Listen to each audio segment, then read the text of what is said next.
যতক্ষণ পর্যন্ত তোমরা নবীর উপরে দরুদ পাঠ না করে দোয়া চাও, ওই দোয়া আল্লাহর দরবারে কবুল হয় না। এই জন্য দরুদ শরীফ পাঠ করে দোয়া চাইলে আল্লাহর দরবারে ওই দোয়া কবুল হয়ে যায়। চারটে হলো। এবার 5 নাম্বারটা শুনুন। 5 নাম্বারটা শুনলে চমকে উঠবেন। এই মুরব্বী বাবাজির একটু ভালো করে ফলো করুন। 5 নাম্বারটা নবী বললেন, দোয়া যখন চাইবে বিনয়ীর সঙ্গে দোয়াটা চাইবে। কি বললো? বিনয়ীর সঙ্গে দোয়াটা চাইবে। বিনয়ীর সঙ্গে দোয়া চাইবে।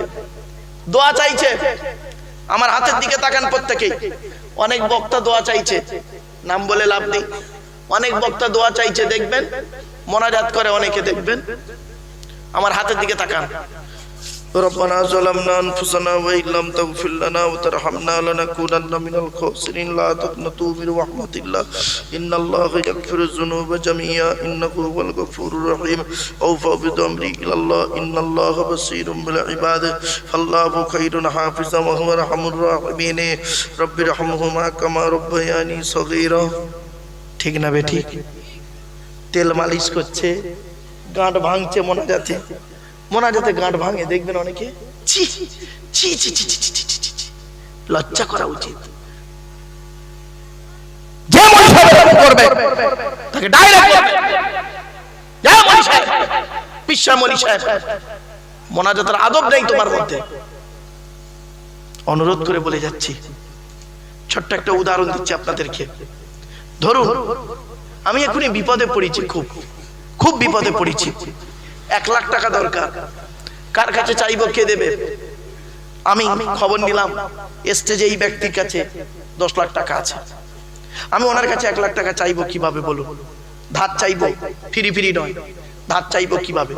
ওনার প্রথম মোসাফা করব, সালাম দেবো, মোসাফা করব, ওনার হাতে ধরবো, পায়ে ধরবো, অনুনয় বিনয় করব, করে 1 লাখ টাকা ধার চাইবো। ঠিক না বেঠিক? আমার এই দৃশ্যটা যখন দেখে, আমার এই দৃশ্যটা আমার আল্লাহ দেখে, জিব্রাইল মিকাইল ইসরাফিলকে ডেকে বলে, এই জিব্রাইল, দেখবি আয়, আমার বান্দা আব্দুল্লাহ গিল মারুফ সামান্য 1 লাখ টাকার সমস্যা পড়েছে, তাই এক বান্দার কাছে কিভাবে কাকুতি মিনতি করে চাইছে, আর আমি আল্লাহ হলাম মালিকের মালিক, আমার কাছে মোনাজাত করছে, দেখ তেল মালিশ করছে, গাঁট ভাঙছে, ওর দোয়াই কবুল করব না। কিছু বুঝতে পারছেন ওয়াজ? আমার বাপেরা, হাতে ধরে বলে যাচ্ছি, এই জিনিসগুলো একটু পরিবর্তন করুন। এরপরে আল্লাহ বলছে, বান্দা শোন, তোর দেহের মধ্যে, মনে পড়ছে না, ভুলে গেছেন? আল্লাহ বলছেন, তোর দেহের মধ্যে 9টা ছিদ্র দিয়েছি, 4টে গুরুত্বপূর্ণ অঙ্গ দিয়েছি, আর তোর দেহের মধ্যে 3টে জিনিস আলাদা করে পাঠিয়েছি। কটা আলাদা? 3টে। আচ্ছা, আপনারা সব পুরুষ তো নাকি? আবার বলুন, পুরুষ। এখানে স্টেজে যারা বসে আছে এরা সব পুরুষ, আমিও পুরুষ। আমার মধ্যে 3টে জিনিস আলাদা, এনার মধ্যে 3টে জিনিস আলাদা, এ বাচ্চার মধ্যে 3টে জিনিস আলাদা, আপনাদের মধ্যেও আলাদা, কারোর সাথে কারোর মিল নেই। আল্লাহ কোরআনেই বলেছে 3টে জিনিস আলাদা। এজন্য বলি গো বাবা, আমরা এই কোরআনটাকে ব্যবহার করেছি কি জন্য জানেন? আমরা কোরআনটাকে তেল পড়া, পানি পড়া, ওয়াজ করা, খতম পড়া আর তাবিজ পড়ার জন্য ব্যবহার করি। আর এই কোরআনকে নিয়ে সারা পৃথিবী গবেষণা করছে। America, London, France, Britain, Japan, Jordan, জার্মানির ঠান্ডা করে বসে বসে কোরআনকে নিয়ে গবেষণা করছে। কারা করেছে? Humphry Davy, Michael Faraday, Einstein, Isaac Newton, doctor Maurice Bucaille, mister Cook, mister জাবিরিন, mister Campbell, Rajaram Mohan Roy, Ishwarchandra Vidyasagar, Rabindranath Tagore, Acharya Jagadish Chandra Bose, Francis Drake, Williams কিটমুর, উইলিয়ামস হার্ভে, টমাস, জর্জ ভান্না, এরা কোরআনকে নিয়ে গবেষণা করলো। আর আমরা কি করলাম? মৌলবীরা গোল টুপি, লম্বা টুপি, চেরা জামা, ফাড়া জামা, বুকে হাত বাঁধা, নাভির নিচে হাত বাঁধা, এ ওরে বলে কাফের, ও ওরে বলে বেঈমান, ও ওরে বলে মুশরিক, ও ওরে গাল দিচ্ছে, ও ওরে গোজা মারছে, ও ওরে খালি উল্টো পাল্টা বলছে। ঠিক না বেটি? খবরদার নয় বাপেরা, এই আমার ওয়াজে এইসব পাবেন না। আমি জীবন আজ পর্যন্ত কারোর বিরুদ্ধে কিছু বলিনি, আল্লাহ না বলায়। কেন জানেন? বলে কি লাভ? আচ্ছা বলুন তো দেখি, কবরে গেলে আপনাকে কি প্রশ্ন করবে? যে তুই কবরে গেলে তো 3টে প্রশ্ন হবে, শুনেছেন লোকের কাছে, আলেমদের কাছ থেকে। মান রব্বুকা, তোর রব কে? মান নবিয়ুকা, তোর নবী কে? ওমা দীনুকা, তোর দিন কি? নাকি কবরে গেলে প্রশ্ন করবে মা সিলসিলা তুকা, তো সিলসিলাটা কি? তুই তবলিগ না ফুরফুরা না বেরেলি না ওয়াহাবি না জামাত ইসলামী না আহলে হাদিস? কবরে গেলে জিজ্ঞাসা করবে নাকি? আরে ভাই বলুন না। আচ্ছা কিয়ামতের মাঠে কি আল্লাহ জিজ্ঞাসা করবে যে পৃথিবীতে তুই তবলিগ ছিলিস না ফুরফুরা না বেরেলি না ওয়াহাবি না জামাত ইসলামী ছিলিস? জিজ্ঞেস করবে? তাহলে যে প্রশ্ন কিয়ামতের মাঠে হবে না, যে প্রশ্ন কবরে হবে না, সেইটাকে নিয়ে পৃথিবীতে কয়েকদিন বাঁচবেন, মারামারি করেন কেন?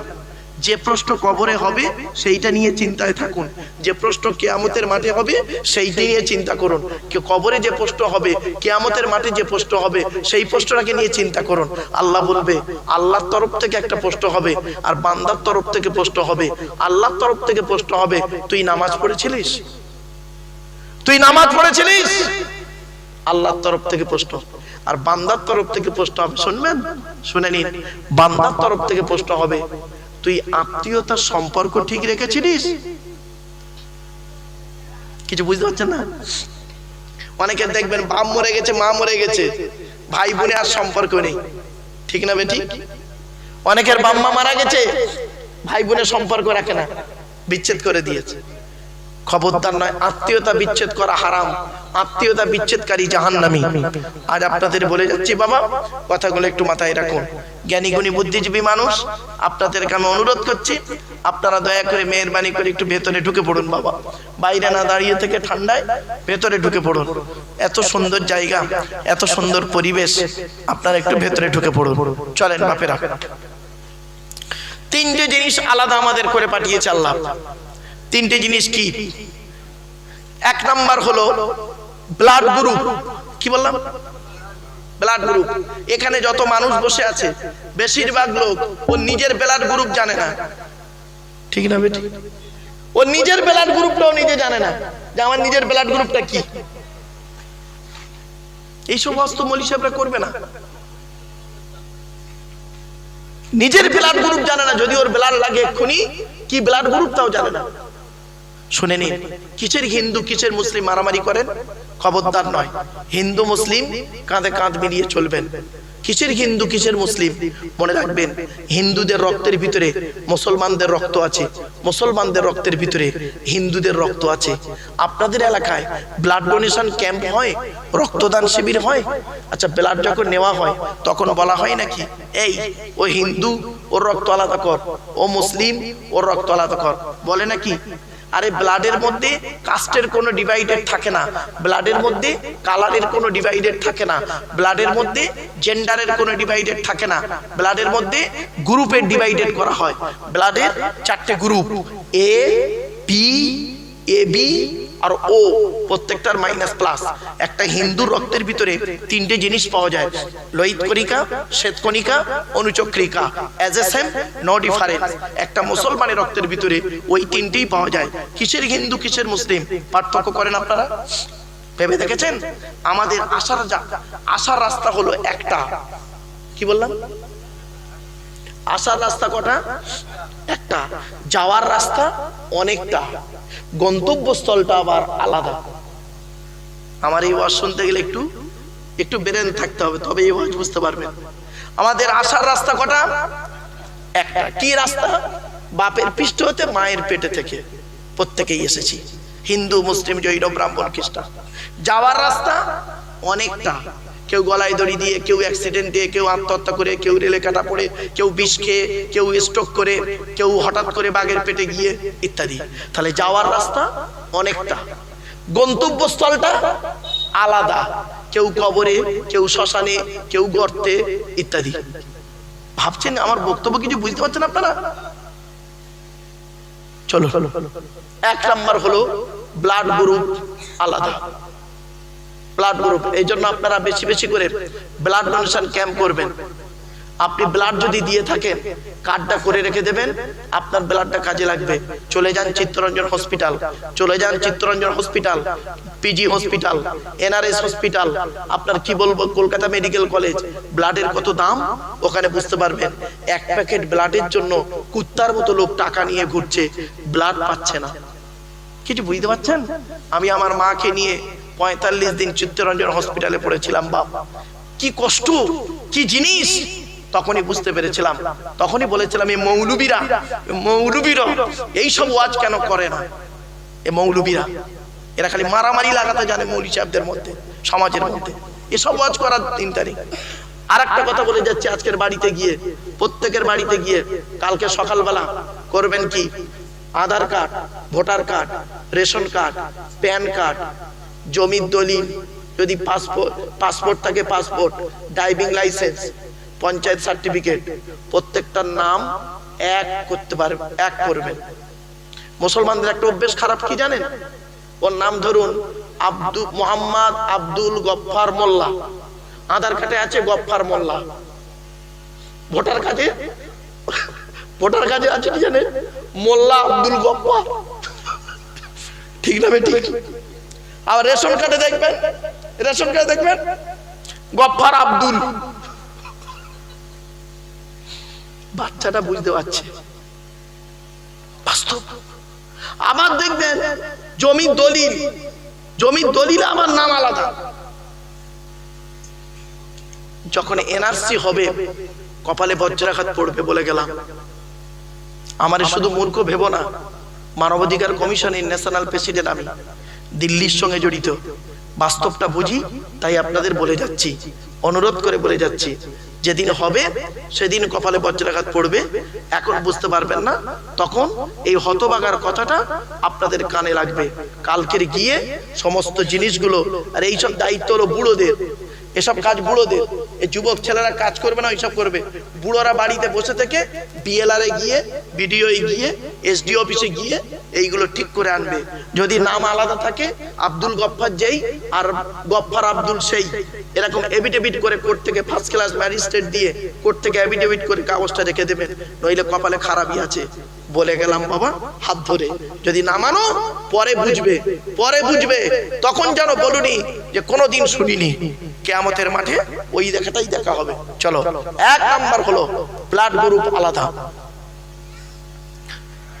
এটা ঘুমিয়ে পড়েছে মনে হয়, বাড়ি পাঠিয়ে দাও।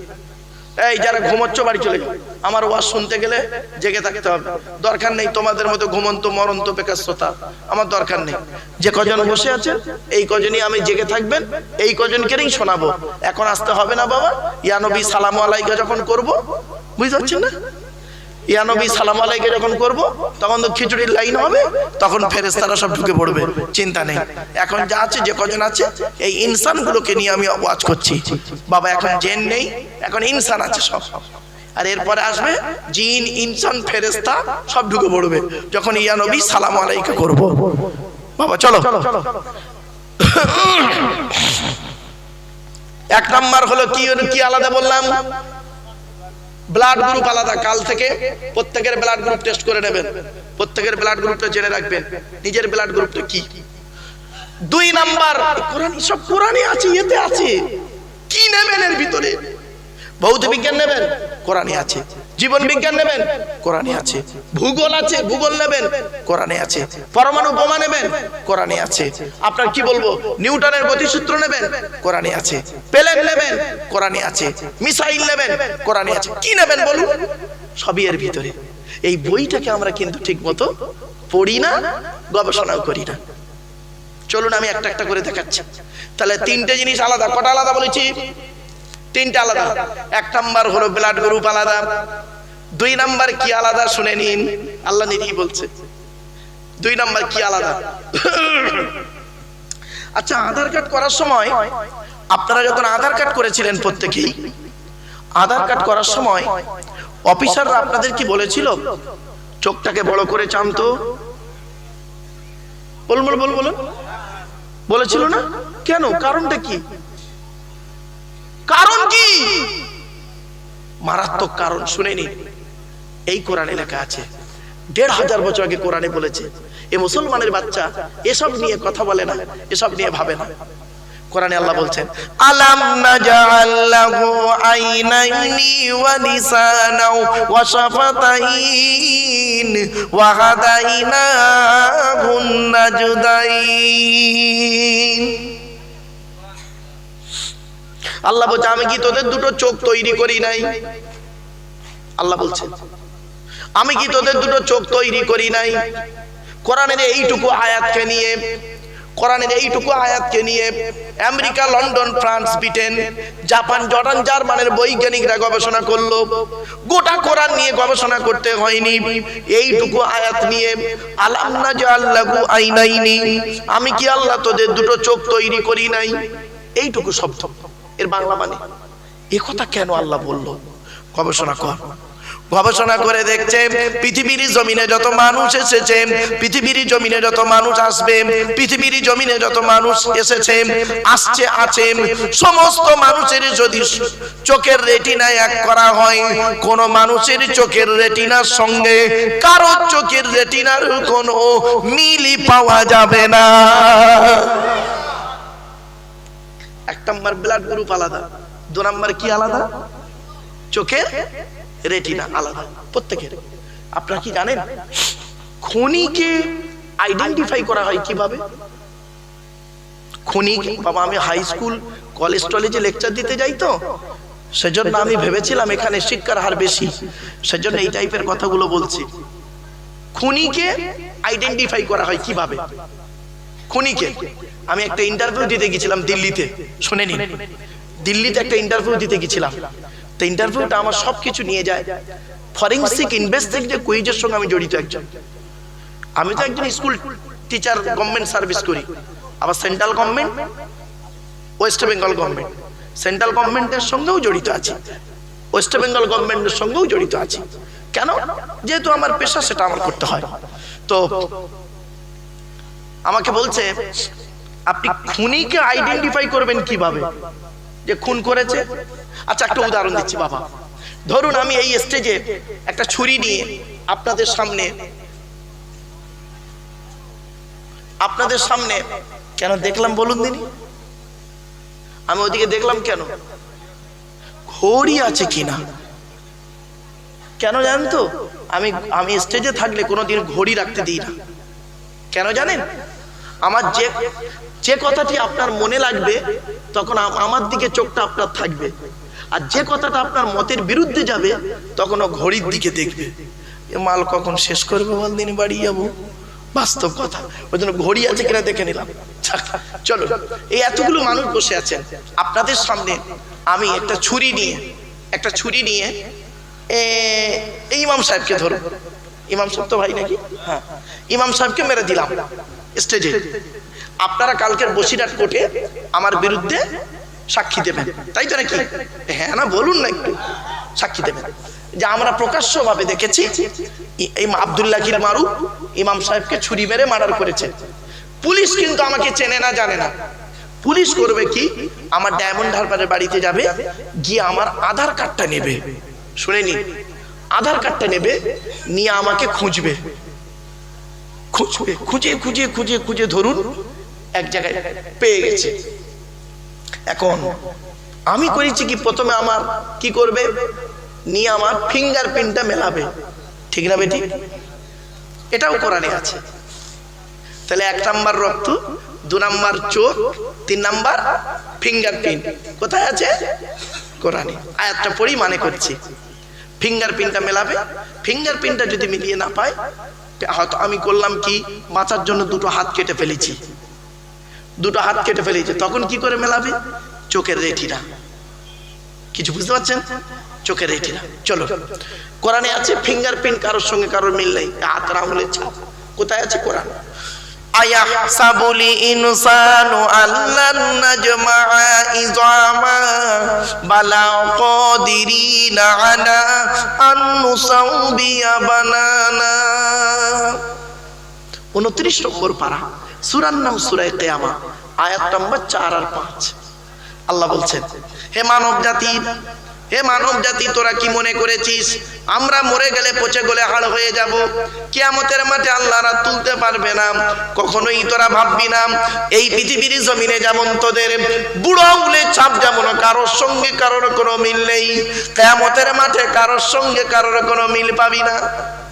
কোরআনের এই আয়াতকে নিয়ে কে গবেষণা করলো? কোন মোল্লা মনি সাহেব গবেষণা করে নাই। কোরআনের এই আয়াতকে নিয়ে গবেষণা করলো কে? শুনুন, থাইল্যান্ডে চ্যাংম্যাং ইউনিভার্সিটি অ্যানাটমি বিভাগের প্রফেসর, বিখ্যাত পণ্ডিত বৈজ্ঞানিক, লোকটার নাম হলো তাথাগত জয়সান। উনি একজন খ্রিস্টান, হিন্দু নন, মুসলমান নন। উনি বললেন কোরআনে ভুল আছে। বলে কি ভুল? বলল কোরআনে লেখা আছে বুড়ো আঙুলের ছাপ নাকি কারোর সঙ্গে কারোর কোনো মিল নেই। আমি কোরআনের ভুল বের করে শুনবো।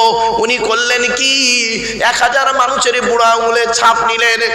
1 বছর ধরে গবেষণা করে দেখছেন কারোর সঙ্গে কারো মিল আছে।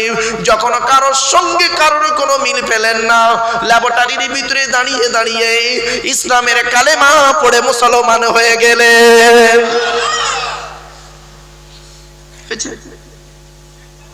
এই হলো কোরআনের গবেষণা। আমরা শুধু এই কোরআন শরীফটা পড়ে সুবহানাল্লাহ বলে বাড়ি গেলাম, আমরা সুবহানাল্লাহ বলে বাড়ি গেলাম, আর ওরা কোরআনটাকে নিয়ে গবেষণা করতে লাগলো। এটাই পার্থক্য। আল্লাহ কোরআনে 82 জায়গায় বলেছেন, 82 থেকে 83 জায়গায় বলেছেন নামাজের কথা। কত জায়গায় বাপ? 82 থেকে 83 জায়গায় নামাজের কথা বলেছেন। আর 92 জায়গায় কত 92 জায়গায় আল্লাহ বলেছেন লেখাপড়ার কথা, লেখাপড়ার কথা, গবেষণার কথা। এ মুসলমান লেখাপড়াতেই পিছিয়ে, এরা গবেষণাতেই পিছিয়ে। এ কোরআন নিয়ে গবেষণা করতে পারিনি আমরা, লেখাপড়া গবেষণা করতে পারিনি। এই যে প্লেন তৈরি হয়েছে, প্লেন কোরআনের কোন আয়াত থেকে প্লেন বের হয়েছে জানেন? 14 নম্বর পারে সূরা নাহলের মধ্যে আছে। পরমাণু বোমা তৈরি হয়েছে কোথা থেকে জানেন? এই কোরআনের 22 নম্বর পারা থেকে। কোথা আছে? ভাবতে অবাক লাগে। আমার জীবনের একটা ছোট্ট কথা আপনাদের বলি, অসুবিধা হচ্ছে বাবা? এখন আলোচনা চলছে কার? আল্লাহ। আল্লাহর আলোচনাতেই আছে, আল্লাহ সৃষ্টি নিয়ে আলোচনা চলছে এখন। আমি যেদিন স্কুলে প্রথম জয়েন করি, সরকারি স্কুলে জয়েন করছি প্রথম সার্ভিস কমিশনের মাধ্যমে, যেদিন স্কুলে জয়েন করি আমার হেডমাস্টার হলো খুব ভালো মানুষ, খুব ভালো মানুষ। উনি আমাকে বলছে, মারু তোমার রেজাল্ট বলছে খুব ভালো। আমার রেজাল্ট আল্লাহ শুকর, আপনাদের দোয়া, মা ওস্তাদ পীরের দোয়ায় বরাবরই রেজাল্ট আমার ভালো। আলেম, ফাজেল, কামেল, টাইটেল প্লাস জেনারেল যত দিক করেছি প্রত্যেকটাই রেজাল্ট ভালো, একেবারে নাম্বার খারাপ নয়, ভালো নাম্বার, শুকরিয়া আল্লাহ। তো বলছে মারুফ তোমার রেজাল্ট তো খুব ভালো, তো তোমাকে কিছু দায়িত্ব নিতে হবে। নতুন টিচার তুমি এসছো, নতুন টিচার, সবে চাকরিতে জয়েন করেছো, তোমার কিছু দায়িত্ব নিতে হবে। তো আমি বললাম কি স্যার দায়িত্ব বলুন। জীবনের প্রথম চাকরি, সরকারি চাকরি।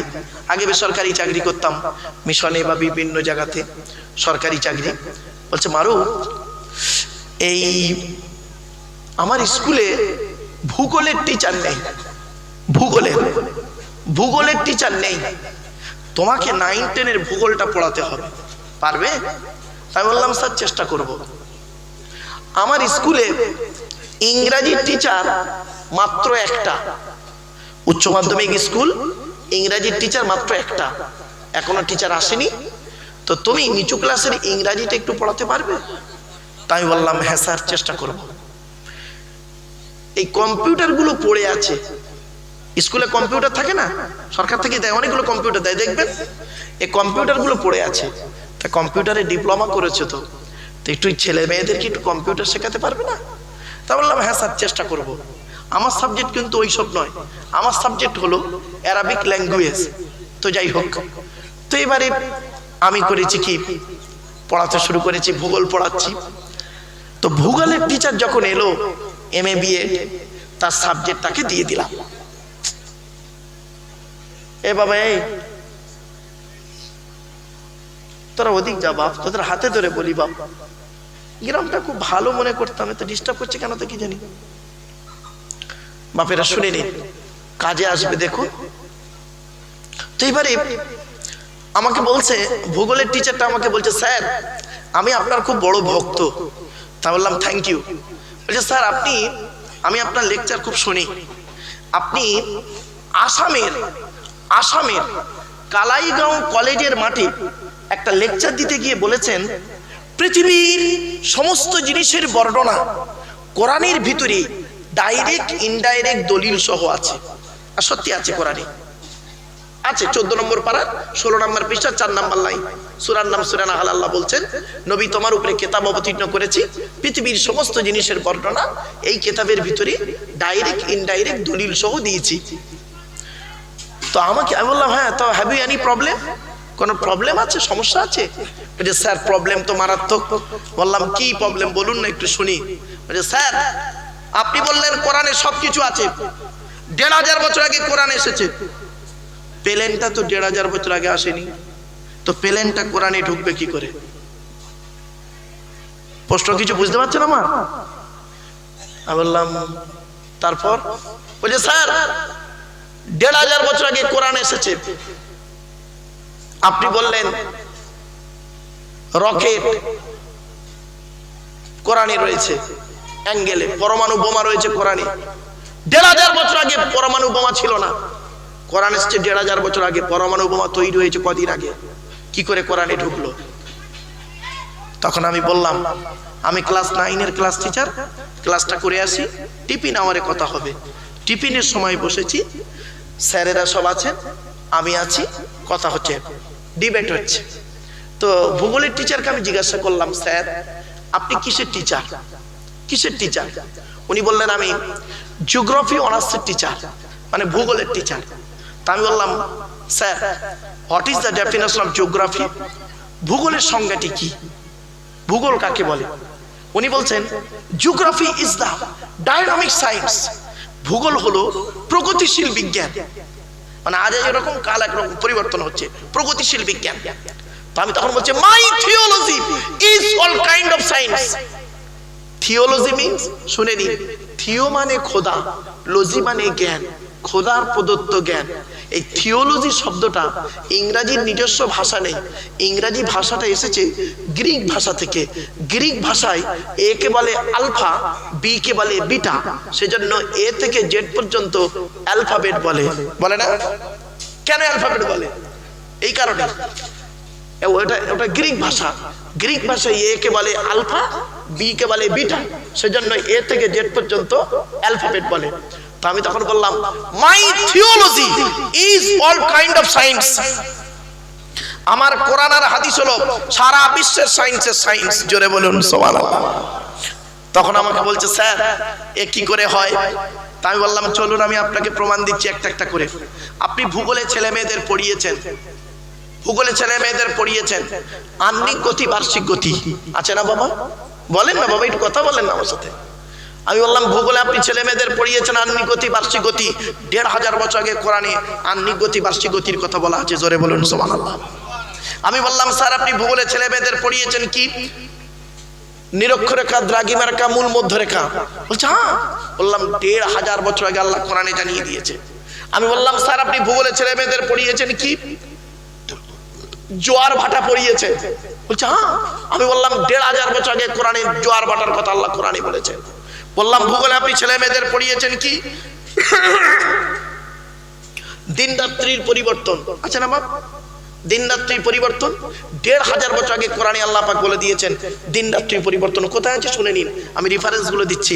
পবিত্র কোরআনের 23 নম্বর পারা 17 নম্বর পৃষ্ঠা 12 নম্বর লাইন, সূরার নাম সূরা জুমারের মধ্যে আল্লাহ পাক বলে দিলেন, ইউকাউবিরুল লাইলা আলান নাহার ওয়া ইউকাউবিরুন নাহারা আলাল লাইল। আমি আল্লাহ দিন রাত্রিকে পরিবর্তন করে রাখি। দুনিয়ার মানুষ দিনকে রাতের মধ্যে পরিবর্তন করি, রাতকে দিনের মধ্যে পরিবর্তন করি। বান্দা একবার দেখ, আমাকে আল্লাহ বলে ডাক, আমি আল্লাহ তোর ডাকে সাড়া দেব। আমি বললাম, স্যার আপনি ভূগোলে ছেলে মেয়েদের পড়িয়েছেন চাঁদের নিজস্ব আলো নেই, সূর্যের আলোয় আলোকিত, তাই নাকি? আরে এটা ভূগোলের কথা নয়, এটা কোরআনের কথা। 1500 বছর আগে কোরআনে আল্লাহ পাক বলে দিয়েছেন চাঁদের নিজস্ব আলো নেই, সূর্যের আলোয় আলোকিত। আমার কথা নয়, কোরআনের কথা। শুনে নিন, তাবারাকাল্লাযী জাআলা ফিস সামাই বুরুজান ওয়া জাআলা ফিহা সিরাজান ওয়া কমারাম মুনীরা। পবিত্র কোরআনের 19 নম্বর পারা একেবারে 4 নম্বর পৃষ্ঠা 6 নম্বর লাইন, সূরার নাম সূরা ফুরকানে আল্লাহ পাক বলে দিলেন, আমি আল্লাহ হলাম বরকতময় বান্দারে, আমি আল্লাহ কত বড় বরকতময় বান্দা, একবার লক্ষ্য করে দেখ। এই পৃথিবীতে সূর্যকে প্রদীপ করে পাঠিয়েছি, চাঁদকে নূর বা মুনির করে পাঠিয়েছি। নূর বা মুনির শব্দের অর্থ হলো প্রতিফলিত আলো। ১৫০০ বছর আগে কোরআন জানিয়ে দিয়েছে চাঁদের আলোটা হলো প্রতিফলিত আলো। জোরে বলুন সুবহানাল্লাহ। আমি বললাম স্যার আপনি ভূগোলে ছেলে মেয়েদের পড়িয়েছেন বায়ুমণ্ডলের স্তর, স্ট্র্যাটোস্ফিয়ার, এক্সোস্ফিয়ার, আয়োনোস্ফিয়ার। বলছে হ্যাঁ। আমি বললাম ১৫০০ বছর আগে কোরআনে আল্লাহ পাক বলে দিয়েছেন ইন্নাল্লাহু ইয়ামসিকুস সামাওয়াতি ওয়াল আরদা আন তাযুলা ওয়ালা ইন যালাতিন আমসাকুহুমা মিন আহাদিম মিন বাউদি ইন্নাহু কানা হালিমান গফুরা। পবিত্র কোরআনের ২২ নম্বর পারা একেবারে ১৮ নম্বর পৃষ্ঠা, সূরার নাম সূরা ফাতিরের মধ্যে আল্লাহ পাক বলে দিয়েছেন কি, আমি আল্লাহ আসমান পৃথিবী জমিনকে সৃষ্টি করেছি, আর আসমান আর জমিনের মাঝখানে একটা স্তর করে দিয়েছি। ওই স্তরের উপরে যারা থাকবে মহাশূন্যে ভেসে বেড়াবে, স্তরের নিচে যারা থাকবে মাটি তাদের আকর্ষণ করে রাখবে। কোরআনের এই আয়াতকে নিয়ে কে গবেষণা করলো? ১৬৬৫ খ্রিস্টাব্দে আপেল গাছের তলায় গালে হাত দিয়ে বসে বসে চিন্তা করলেন কি, second scientific in the world sir Isaac Newton ভাবতে ভাবতে মাধ্যাকর্ষণ শক্তি আবিষ্কার করে ফেললেন। জোরে বলুন সুবহানাল্লাহ। শুধু তাই নয়, আমি বললাম স্যার আপনি ভূগোলে ছেলে মেয়েদের পড়িয়েছেন কি, একে চন্দ্র, দুয়ে পক্ষ, তিনে নিত্য, চারি বেদ, পাঁচে পঞ্চবান, ছয় ঋতু, সাতে সমুদ্র, আটে অষ্টবসু, নয়ে নবগ্রহ। এখন আর ৯টা গ্রহ নেই, এখন নতুন ২টো গ্রহ তৈরি হয়েছে, একটার নাম ভলকান আর একটা ১১টা গ্রহ তৈরি হয়েছে। ১৫০০ বছর আগে কোরআনে আল্লাহ পাক বলে দিয়েছেন ইজ ক্বালা ইউসুফু লিআবিহি ইয়া আবাতি ইন্নী রাআইতু আহাদা আশরা কাওকাবা ওয়াশ শামসা ওয়াল কমারা রাআইতুহুম লি সাজিদিন। আল্লাহ পাক বলছেন ইউসুফ নবী স্বপ্ন দেখেছিলেন ১১টা নক্ষত্র তার পায়ে সাজদা করছে। ১৫০০ বছর আগে ১১টা নক্ষত্রের কথা কোরআন জানিয়ে দিয়েছে। জোরে বলুন সুবহানাল্লাহ। কিছু জানেন বাবা, এই কোরআন থেকেই সব এসেছে। এজন্য আপনাদের হাতে ধরে বলে যাচ্ছি কোরআনটাকে পড়ে নিন। এতগুলো মানুষ এখানে বসে আছেন, অনেকে কোরআন পড়তে ঠিক মতো পারে না, ঠিক না বেঠিক? অনেকে কোরআনই পড়তে পারে না, অনেকে এশার নামাজটাই পড়েনি, অনেকে এশার নামাজই পড়েনি। হয়তো শুনতে খারাপ লাগছে, আমি যদি এই কথা না বলি কিয়ামতের মাঠে আল্লাহ আমার জবানটাকে টেনে ছিঁড়ে নেবে। বাস্তবটাই বললাম। চলুন বাবা দুই একটা কথা আপনাদের বলবো। আমি বুঝে নিয়েছি আপনাদের ধৈর্যের দৌড় কত দূর, মোটামুটি আর চিন্তা করবেন না, আর কয়েক মিনিটের মধ্যে শেষ করে দেবো। অসুবিধা হচ্ছে? আর একটু হবে না বন্ধ করে দেবো? বলেন তো বাবা। হ্যাঁ, আমার ভাষা আপনারা বুঝতে পারছেন? বুঝতে পারছেন কি? বুঝতে না পারলে বলবেন, পরিষ্কার বলে দিচ্ছি, শুনে নিন। এতক্ষণ আমি আল্লাহ সম্পর্কে আপনাদের ধারণা দিয়েছি। আল্লাহ পাক কোরআনে বলছেন বান্দারে এই পৃথিবীতে তুই একবার আমাকে আল্লাহ বলে ডাক। তো চলতে ফিরতে উঠতে বসতে বিপদ হয়েছে, সমস্যা হয়েছে, সমাধান দেওয়ার মালিক পৃথিবীতে কেউ নেই, একমাত্র আমি আল্লাহ। জোরে বলুন সুবহানাল্লাহ। আমার বাপেরা শুনে রেখে দিন, আল্লাহ বলছে বান্দা শোন, তো স্বামী স্ত্রী ঝামেলা হয়েছে, ভাই ভাই মিল হচ্ছে না, বাপ বেটায় অমিল হচ্ছে, দরকার নেই, কাউকে বলার দরকার নেই, তুই চলে আয়, তুই চলে আয়, চলে আয়। কোথায় আসবি? কখন আসবি? গভীর রাতে, গভীর রাতে তুই চলে আসবি আমার ঘর, মসজিদে চলে আসবি। মসজিদে ট্যাপ কলে অজু বানিয়ে নিবি, অজু বানিয়ে নিয়ে 2 রাকাত নামাজ আদায় করবি, সলাতুল হাজাতের নামাজ। সাজদায় গিয়ে তোর মনের দুঃখের কথাগুলো সব আমি আল্লাহ আমাকে বলবি, আমি আল্লাহ তোর সকল সমস্যার সমাধান দিয়ে দেব। আর এ বোকা মানুষরা কি করে জানেন? আল্লাহকে না বলে মানুষের কাছে সমস্যার সমাধান চাইতে যায়। তা মানুষের কাছে সমস্যার সমাধান চাইতে গেলে ওর যতটুকু ক্ষমতা ততটুকুই করতে পারবে, আর আল্লাহর কাছে সমস্যার সমাধান চাইলে আল্লাহ তার সমস্ত সমস্যার সমাধান দিয়ে দেবে। তাই আমি আপনাদেরকে বলছি বাপেরা, অনুরোধ করে বলছি, এই পৃথিবী ছেড়ে যাওয়ার আগে অন্তত একটু ভয় করুন, একটু ভয় করুন।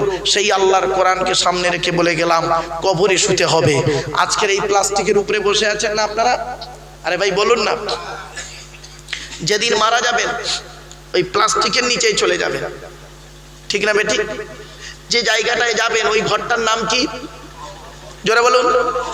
কবর 4টে কথা বলে। 1 নাম্বার কবর বলে আমি কবর, দরজা জানালা ছাড়া ঘর। আমার কাছে দরজাও নেই, জানালাও নেই। আজকের বাড়িতে গিয়ে 24 ঘন্টা, আজকের বাড়িতে গিয়ে 24 ঘন্টা দরজা জানালা ছাড়া বন্ধ, দরজা জানালা বন্ধ করে 24 ঘন্টা থেকে দেখবেন, আপনি অনুভব করতে পারবেন কবর কি জিনিস। 2 নাম্বার কবর বলে আমি কবর, সাপ বিছে পোকামাকড়ের ঘর।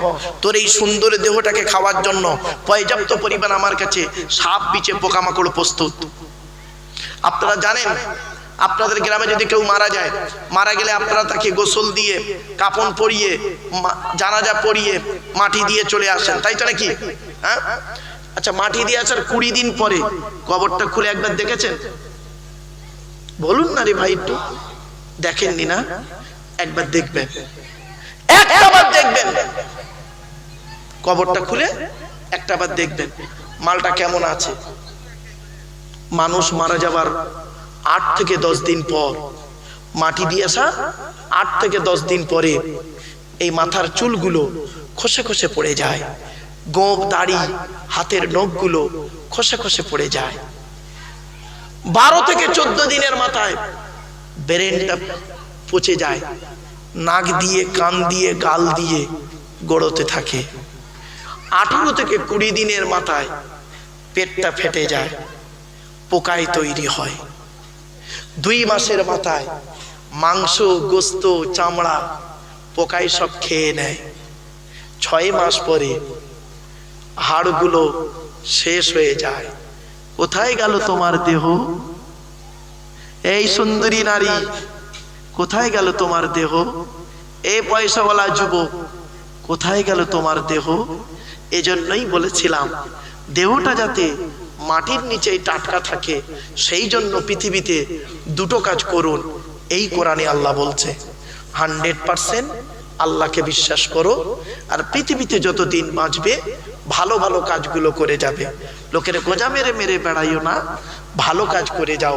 মানুষের উপকার করতে না পারলে ক্ষতি করতে যেও না, মানুষের উপকার করতে না পারলে ক্ষতি করতে যেও না। হাতে ধরে বলে গেলাম আপনাদের, অন্তত মানুষের উপকার করতে না পারলে ক্ষতি করতে যাবে না। এই পৃথিবী ছেড়ে আপনাকে কবরে শুতে হবে একদিন। 3 নাম্বার কবর বলে আমি কবর, আমি কাউকে চিনি না। কে মৌলানা মুফতি পীর সাহেব মলি সাহেব ইমাম সাহেব ইমাম সাহেব কোন সাহেবকে আমি চিনি না। 4 নাম্বার কবর বলে আমি কবর, আমার উপরে লাইটিং করতে গেলে টাকার প্রয়োজন হয়, আমার উপরে ফুল দিয়ে খুশবু করতে গেলে টাকার প্রয়োজন হয়, আমার ভেতরে লাইটিং করতে গেলে নেক আমলের প্রয়োজন হয়। আমার বাপেরা, হাতে ধরে পায়ে ধরে বলে গেলাম, এই কথাগুলো একটু মাথায় রাখুন। আল্লাহ বলে বান্দা শোন, এই পৃথিবী ছেড়ে যেদিন চলে যাবি তোর আপন বলে কেউ নেই, আপন বলে তোর কেউ নেই। স্ত্রী আপন, বাপ আপন, মা আপন, ছেলে মেয়ে আপন, কেউ আপন নেই। কোরআনে আল্লাহ বলছে। একটা জ্বলন্ত প্রমাণ দিচ্ছি, খারাপ ভাববেন না। এই পশ্চিমবঙ্গে একজন মানুষের 2টো কিডনি শেষ। এই পশ্চিম বাংলা, নাম শুনে লাভ নেই, এই পশ্চিম বাংলার একজন মানুষ, তার 2টো কিডনি শেষ, 2টো কিডনি শেষ, মরে যাবে লোকটা। ডাক্তার বলেছে বাঁচতে গেলে একটা কিডনি এক্ষুনি কেউ যদি ওকে দান করে তাহলে লোকটা বাঁচবে, তাহলে লোকটা বাঁচবে। সেই মানুষের তার স্ত্রীর কাছে বলা হলো, তার স্ত্রীর কাছে বলা হলো কি হবে ভাবি, দাদার তো এই অবস্থা, তো একটা তোমার তো বয়স 50 পার হয়ে গেছে, দাদার তো 55 পার হয়ে গেল, তো একটা কিডনি দেওয়া যাবে না? বউ বলল, পরিষ্কার বউ বলে দিল, আমি দিতে পারবো না। নাম শুনে লাভ নেই। তার ছেলে দিল না, মেয়ে দিল না, বউ দিল না, বৌমা দিল না, জামাই দিল না, ভাগনা ভাগ্নি বোন বনাই কেউ দিল না, তার জাতি তাকে দিল না, তার জাতি, তার ব্লাড দিল না, তার জাতিও দিল না। জাতি মানে তার মুসলিম জাতি, সে লোকটা মুসলমান, নাম শুনতে চাইবেন না কেউ, আর জায়গাটার নাম শুনতে চাইবেন না। তার জাতি দিল না, তার জাতি দিল না, তার ব্লাড দিল না। কে দিল শুনবেন? বলবো কে দিয়েছে শুনুন। একটা হিন্দুর মেয়ে, একটা হিন্দুর মেয়ে, এই মা বোনেরা ভালো করে শুনে নাও, একটা হিন্দুর মেয়ে, সে একটা কিডনি দিল। আবার সে হিন্দুর মেয়েটা কেন দিল? হিন্দুর মেয়েটা দিল কেন? সেই মেয়েটার স্বামী 15 লাখ টাকা ব্যবসায় লস হয়ে গেছে, পথে বসে গেছে, ওই কিডনিটা সে দিল 15 লাখ টাকা নিয়ে স্বামীর ব্যবসাটাকে চালিয়ে যাতে করে ছেলে মেয়েকে নিয়ে শান্তিতে থাকতে পারে। কিছু বুঝতে পারছেন? আল্লাহ কোরআনে বলেছেন, আমি বলিনি, কোরআনে আল্লাহ বলছেন, ইয়া আইয়ুহান নাসু তাকু রাব্বাকুম ওয়াখশাউ ইয়াওমান লা ইয়াজজি ওয়ালিদুন আও ওয়ালাদিহি ওয়ালা মাউলুদুন হুয়া জাযিন আও ওয়ালিদিহি শাইয়্যা ইন্না ওয়াদাল্লাহি হাক্কুন ফালা তাগুররান্নাকুমুল হায়াতুদ দুনিয়া ওয়ালা ইয়াগুররান্নাকুম বিল্লাহিল গরুর। বউ কিডনি দিল না স্বামীর জন্য, আর যেদিন স্বামীর কিডনি দিচ্ছে একটা হিন্দুর মেয়ে, সেদিন বউ রোজা রেখেছে।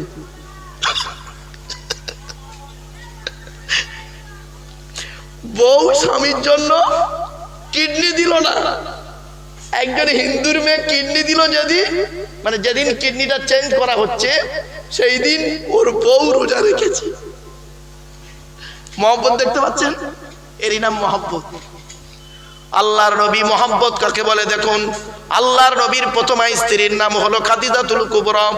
আল্লাহর নবীর স্ত্রী আম্মা জান খাদিজা বলেছিলেন, ইয়া রাসূলুল্লাহ, ইয়া হাবিবাল্লাহ, হুজুর, আকাশের নিচে জমিনের উপরে সর্বপ্রথম যদি আপনার জন্য কেউ জীবন দেয়, আমি খাদিজা আমার জীবনটা প্রথম দিয়ে দেব। এই জন্য আপনাদেরকে অনুরোধ করে বলে গেলাম, এই পৃথিবীর জমিনে আপন বলে কেউ নেই। মনে রাখবেন, আল্লাহর নবীর পরে স্থান হলো বাপ আর মায়ের। সেজন্য আপনাদের করো জোরে বলে যাচ্ছি, যাদের বাড়িতে বুড়ো বুড়ি বাম্মা বেঁচে আছে, জীবনে কোনোদিনই বুড়ো বুড়ি বাম্মাকে কাঁদাইও না, বুড়ো বুড়ি বাপ আর মাকে কাঁদাইও না। যাদের বাড়িতে বুড়ো বুড়ি বাম্মা বেঁচে আছে, তাদের বাড়িতে আল্লাহর রহমত ঝরে ঝরে পড়বে। অনেক আছে দেখবেন, বাপের ভাত দেয় না, মার ভাত দেয় না। এই কত মলি সাহেব আছে, কত বক্তা আছে, কত মলি সাহেব আছে, বাম্মার ভাত দেয় না। কত বক্তা আছে 5 ওয়াক্ত নামাজ পড়ে না। ও বাবা, কত বক্তা আছে রাতে জলসা করে টাকা নিয়ে হোটেলে মেয়ে নিয়ে রাত কাটায়। বাবারে আমারে শুনতে চেও না, বাপ বাস্তবটাই বলে গেলাম। শুধু তাই নয়, অনুরোধ করে বলে যাচ্ছি, কত বক্তা আছে বিড়ি সিগারেট খায়। এই পশ্চিম বাংলায় তাদের বাড়ি, অন্য কোনো দেশে নয়, অন্য কোনো রাজ্যে নয়। হাতে ধরে করজোড়ে বলে যাচ্ছি, বাপ হাক্কানি আলেমদের সহবতে থাকুন, হাক্কানি আলেমদের সঙ্গে চলাফেরা করুন, হাক্কানি আলেমদের সঙ্গে ঘোরাফেরা করুন, ওঠা বসা করুন। আর একটা কথা বলে যাচ্ছি, ছোট্ট একটা প্রশ্ন আপনাদের করি। এতক্ষণ আপনাদেরকে আমি গরম গরম ওয়াজ করিনি, নরম নরম ওয়াজ করছিলাম এতক্ষণ। এবার একটু গরম গরম হবে, অসুবিধা হবে? হ্যাঁ, প্রশ্ন করি, উত্তর দেন তো দেখি। আপনাদের এই গ্রামে, আরসুল্লাহ গ্রামে জুম্মা মসজিদ আছে? আরে ভাই বলুন না। আচ্ছা, জুম্মার দিনে কোন মুসলিম যুবক ছেলে, 25 বছর বয়স, মুসলিম যুবক ছেলে সাদা পায়জামা পাঞ্জাবি পরে, সাদা টুপি পরে মসজিদে উঠেছে জুম্মার নামাজ পড়তে। প্রচুর পরিমাণ বাংলা মদ খেয়ে, কি খেয়ে? ইংলিশ মাল নয়, বাংলা মদ খেয়ে উঠেছে মসজিদে জুম্মার নামাজ পড়তে। আপনারা তাকে কি করবেন? বল বল বল বল বল, বের করে দেবেন? আচ্ছা, ছেলেটি বের হতে না চাইলে বলুন, মেরে বের করে দেবেন, তাই তো? আচ্ছা, ছেলেটার অপরাধ কি? মদ খেয়েছে, মদ হারাম খাবার, মসজিদ পবিত্র স্থান, তাই তাকে বের করে দিলেন। বের হতে চাইলো না, মেরে বের করে দিলেন। সত্যি আপনাদের দেখে মনে হচ্ছে আজকের আসরের পরে জান্নাতের জানলা ভেঙে সব পালিয়ে এসছে। রাগ করো না বাপ। হে মুসলমানের বাচ্চা, মদ খাওয়া যেমন হারাম, মদ খাওয়া যেমন হারাম, সুদ খাওয়া তেমন হারাম, বিয়ের পণ নেওয়া তেমন হারাম, জমির আল চুরি করা তেমন হারাম, হুকুমের কারেন্ট নেওয়া তেমন হারাম, পিতামাতার অবাধ্য হওয়া তেমন হারাম, স্ত্রীর প্রতি অবিচার করা তেমন হারাম। মদখোরকে বের করে দিলে আর সুদখোরকে মসজিদের সভাপতি বানিয়ে দিলে, এ কি হলো? ছোট্ট একটা প্রশ্ন আপনাদের করি, আমাদের সৃষ্টিকর্তার নাম কি? জোরে বলুন। আল্লাহ পাক না না পাক? জোরে বলুন। এ কোরআন কার বাণী? পাক না না পাক? মসজিদ কার ঘর? পাক না না পাক? কি দাঁড়ালো? আল্লাহ পাক, তার কথা পাক, তার ঘর পাক। এবার আল্লাহ নিজেই বলছেন আমি পাক, আমার কথা পাক, আমার ঘর পাক, আমার মসজিদের দায়িত্ব, আমার ঘরের দায়িত্ব। সভাপতি, সেক্রেটারি, ক্যাশিয়ার, কমিটি কেন না পাক হবি? এই জন্য আল্লাহ কোরআনে বলে দিয়েছেন যাকে তাকে মসজিদ কমিটি করা যাবে না। বলবো মসজিদ কমিটি কে হবে? কোরআনে লেখা আছে, আমার কথা না, আমারে কেউ ভুল বুঝতে যাবেন না। আল্লাহর কোরআনে আল্লাহ পাক নিজেই বলে দিয়েছে মসজিদ কমিটি কে হবে? যাদের মধ্যে থাকবে 5টা গুণ, যাদের মধ্যে 5টা গুণ থাকবে তারাই মসজিদ কমিটি হবে। কোরআনের দলিল, ইন্নামা ইয়ামুরু মাসাজিদাল্লাহি মান আমানা বিল্লাহ ওয়াল ইয়াউমিল আখিরি ওয়া আকামাস সালাতা ওয়া আতাজ যাকাত ওয়া লাম ইয়াখশা ইল্লাল্লাহ ফাআসা উলাইকা আইয়াকুনু মিনাল মুহতাদিন। 10 নম্বর পারার 8 নম্বর পৃষ্ঠার 7 নম্বর লাইন, সূরার নাম সূরা তাওবার 18 নম্বর আয়াতে আল্লাহ পাক বলে দিলেন মসজিদের দায়িত্ব কারাই নেবে। 1 নম্বর হলো মান আমানা বিল্লাহ, যে ব্যক্তি 100% ঈমানদার হবে ওই লোকটা মসজিদের দায়িত্ব নেবে। 2 নম্বর হলো কিয়ামতকে 100% বিশ্বাস করতে হবে। 3 নম্বর হলো ওয়া আকামাস সালাত, নামাজ কায়েম করবে। এই মসজিদ কমিটি মানে কে নামাজ পড়ে না, ঠিক না বেটি? 4 নাম্বার হলো ওয়াতাজ যাকাত, যাকাত আদায় করতে হবে তবে মসজিদ কমিটি হতে পারবে, যদি তার উপরে যাকাত ফরজ হয়। ও বাবা, কত লোক আছে দেখবেন মসজিদের জায়গা, মসজিদের জমি, মসজিদের গাছপালা, মসজিদের পুকুর, মসজিদের টাকা পয়সা, মসজিদের সম্পত্তি আত্মসাৎ করে নিচ্ছে, নিজের গাড়ি বাড়ি বিল্ডিং করে নেয়, ঠিক না বেটি? আমি অনুরোধ করে বলে যাচ্ছি, খবরদার, এর সঙ্গে প্রাসঙ্গিক কথা এলো, এতিমের মাল কোনোদিন খেতে যাবেন না। যারা এতিমের মাল খায় তাদের অবস্থা কি হয় শুনুন। কোরআনে আল্লাহ বলছেন ইন্নাল্লাযীনা ইয়াকুলুনা আমওয়ালাল ইয়াতামা যুলমান ইন্নামা ইয়াকুলুনা ফি বুতুনিহিম নারা ওয়া সায়াসলাউনা সাঈরা। 4 নম্বর পারা 17 নম্বর পৃষ্ঠা 14 নম্বর লাইন, সূরার নাম সূরা নিসা 10 নম্বর আয়াত আল্লাহ পাক বলে দিলেন নিশ্চয়ই যারা এতিমের মাল ভক্ষণ করে, নিশ্চয়ই যারা এতিমের মাল খেয়ে নেয় তারা তাদের পেটে নরকের আগুনগুলো ঢোকাতে শুরু করে। আমি আল্লাহ তাদের জন্য সাইর নামক জাহান্নাম নির্ধারিত করে রেখে দিয়েছি। খবরদার নয় বাপেদের করজোড়ে বলে যাচ্ছি। 4 নাম্বার হলো যারা যাকাত আদায় করবে। 5 নাম্বার মসজিদ কমিটি ওই লোকটা হবে ওয়ালাম ইয়াখশা ইল্লাল্লাহ, আল্লাহ ছাড়া কাউকে ভয় করবে না। এই 5টা গুণ যার মধ্যে থাকবে সেই লোকটা মসজিদ কমিটি হবে। বাড়িতে যান, গিয়ে দেখবেন 5টা গুণ আপনার মধ্যে আছে কিনা দেখবেন। খালি মসজিদ কমিটি হওয়ার জন্য খালি লাফালাফি করো, এত সহজ জিনিস নয় বাপ। আর একটু এগিয়ে যাচ্ছি বাপ, শুনে রেখে দিন।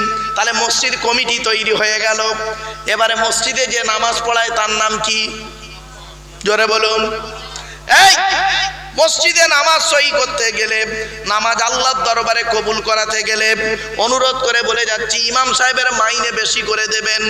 যে মসজিদে ইমামের মাইনে কম ওই মসজিদের মুসল্লিদের নামাজ আল্লাহর দরবারে কবুল হওয়া খুব মুশকিল আছে বাপ। বাস্তব কথাটাই বললাম, বাস্তবটাই বললাম। 19 বছর ইমামতি করেছি আমি নিজে 19 বছর ইমামতি করেছি। 400 টাকা মাইনে। ফতোয়া আমাকে দিতে যেও না বাবা, প্র্যাকটিক্যাল করে ফতোয়া দাও, কলম তখন আর চলবে না। 400 টাকা মাইনে 19 বছর ইমামতি করেছি। লোকের বাড়িতে ভাত এনে এনে খেতে হয়েছে আমাকে। গ্রামটার নাম শুনে লাভ নেই, ভক্তি শক্তি সব চটে যাবে, আর সব বলে লাভ নেই। জাস্ট খালি আপনাদের ইঙ্গিত দিয়ে গেলাম। এ মুসলমানের বাচ্চা, এরা 1 কোটি টাকা খরচা করে মসজিদ তৈরি করে, আর ইমামের মাইনে দেবার বেলা দেখবেন 3000 টাকা, ঠিক না? ঠিক। একটা ছোট্ট কথা আপনাদের বলি শুনুন। স্বামী স্ত্রী কতজন হয় বলেন না বাবা? স্বামী স্ত্রী, পিতা মাতা, ছেলে মেয়ে, এই 6 জনের সংসার চলতে গেলে এই বর্তমানে দ্রব্যমূল্যের বাজারে যা বাজারের দাম, 6 জনের সংসার চলতে গেলে এক মাসে কত টাকা লাগতে পারে কমসে কম?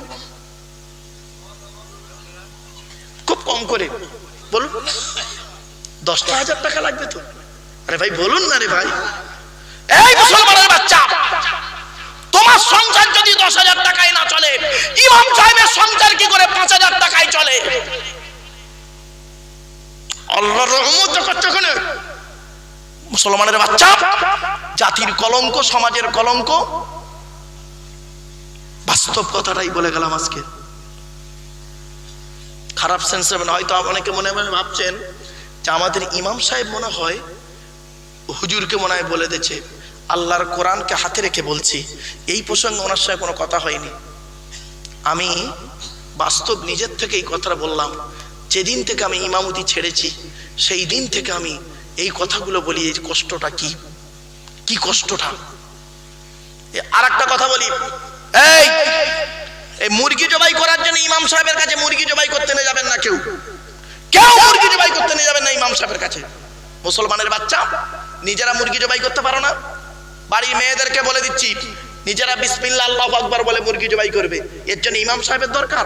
এ মুসলমানের বাচ্চা মুরগি জবাই করতে ভয় পায়, মুরগি জবাই করতে ভয় পায়, আর ভোটের সময় ভাই ভাইকে ছুরি মারতে ভয় পায় না। ঠিক না ঠিক? মুরগি জবাই করতে ভয় পায় আর ভাই ভাইকে ছুরি মারতে ভোটের সময় ভয় পায় না। এরা এই রকম জাত। তো এ জাতি মার খাবে না, খাবে কোন জাতি? এ জাতি মার খাবে না, এই জাতি তো অপমানিত লাঞ্ছিত হবে না, হবে কোন জাতি? এদের ধর্ম হলো পৃথিবীর শ্রেষ্ঠ, আর এদের অনুসারীরা বেশিরভাগ নিকৃষ্ট। বাস্তবটাই বলছি বাপ, খারাপ সেন্স নিও না। এবার আসছি, মসজিদ কমিটি হলো, কমিটি কে হবে? হলো ইমাম হলো। আচ্ছা, যেটা আজান দেয় ওটার কি বলে?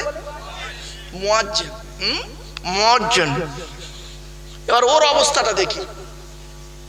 এই বেশিরভাগ মসজিদে, পশ্চিম বাংলার বেশিরভাগ মসজিদে মুয়াজ্জিনের আজান সহি নেই। মুয়াজ্জিনের আজান সহি নেই, আলেম ওলামারা জানে। বেশিরভাগ মসজিদে মুয়াজ্জিনের আজান সহি নেই। একামত দিচ্ছে মুয়াজ্জিন, মূর্খ কথাকারে। ও মুয়াজ্জিনগিরি ছাড়বে না, ভুল বলছে তবুও মেনে নিতে হচ্ছে। আর কমিটির লোকেরা মূর্খ, এরা ওটা মেনে নেয়। আজান সহি করতে হবে, ইমাম সাহেবের দায়িত্ব।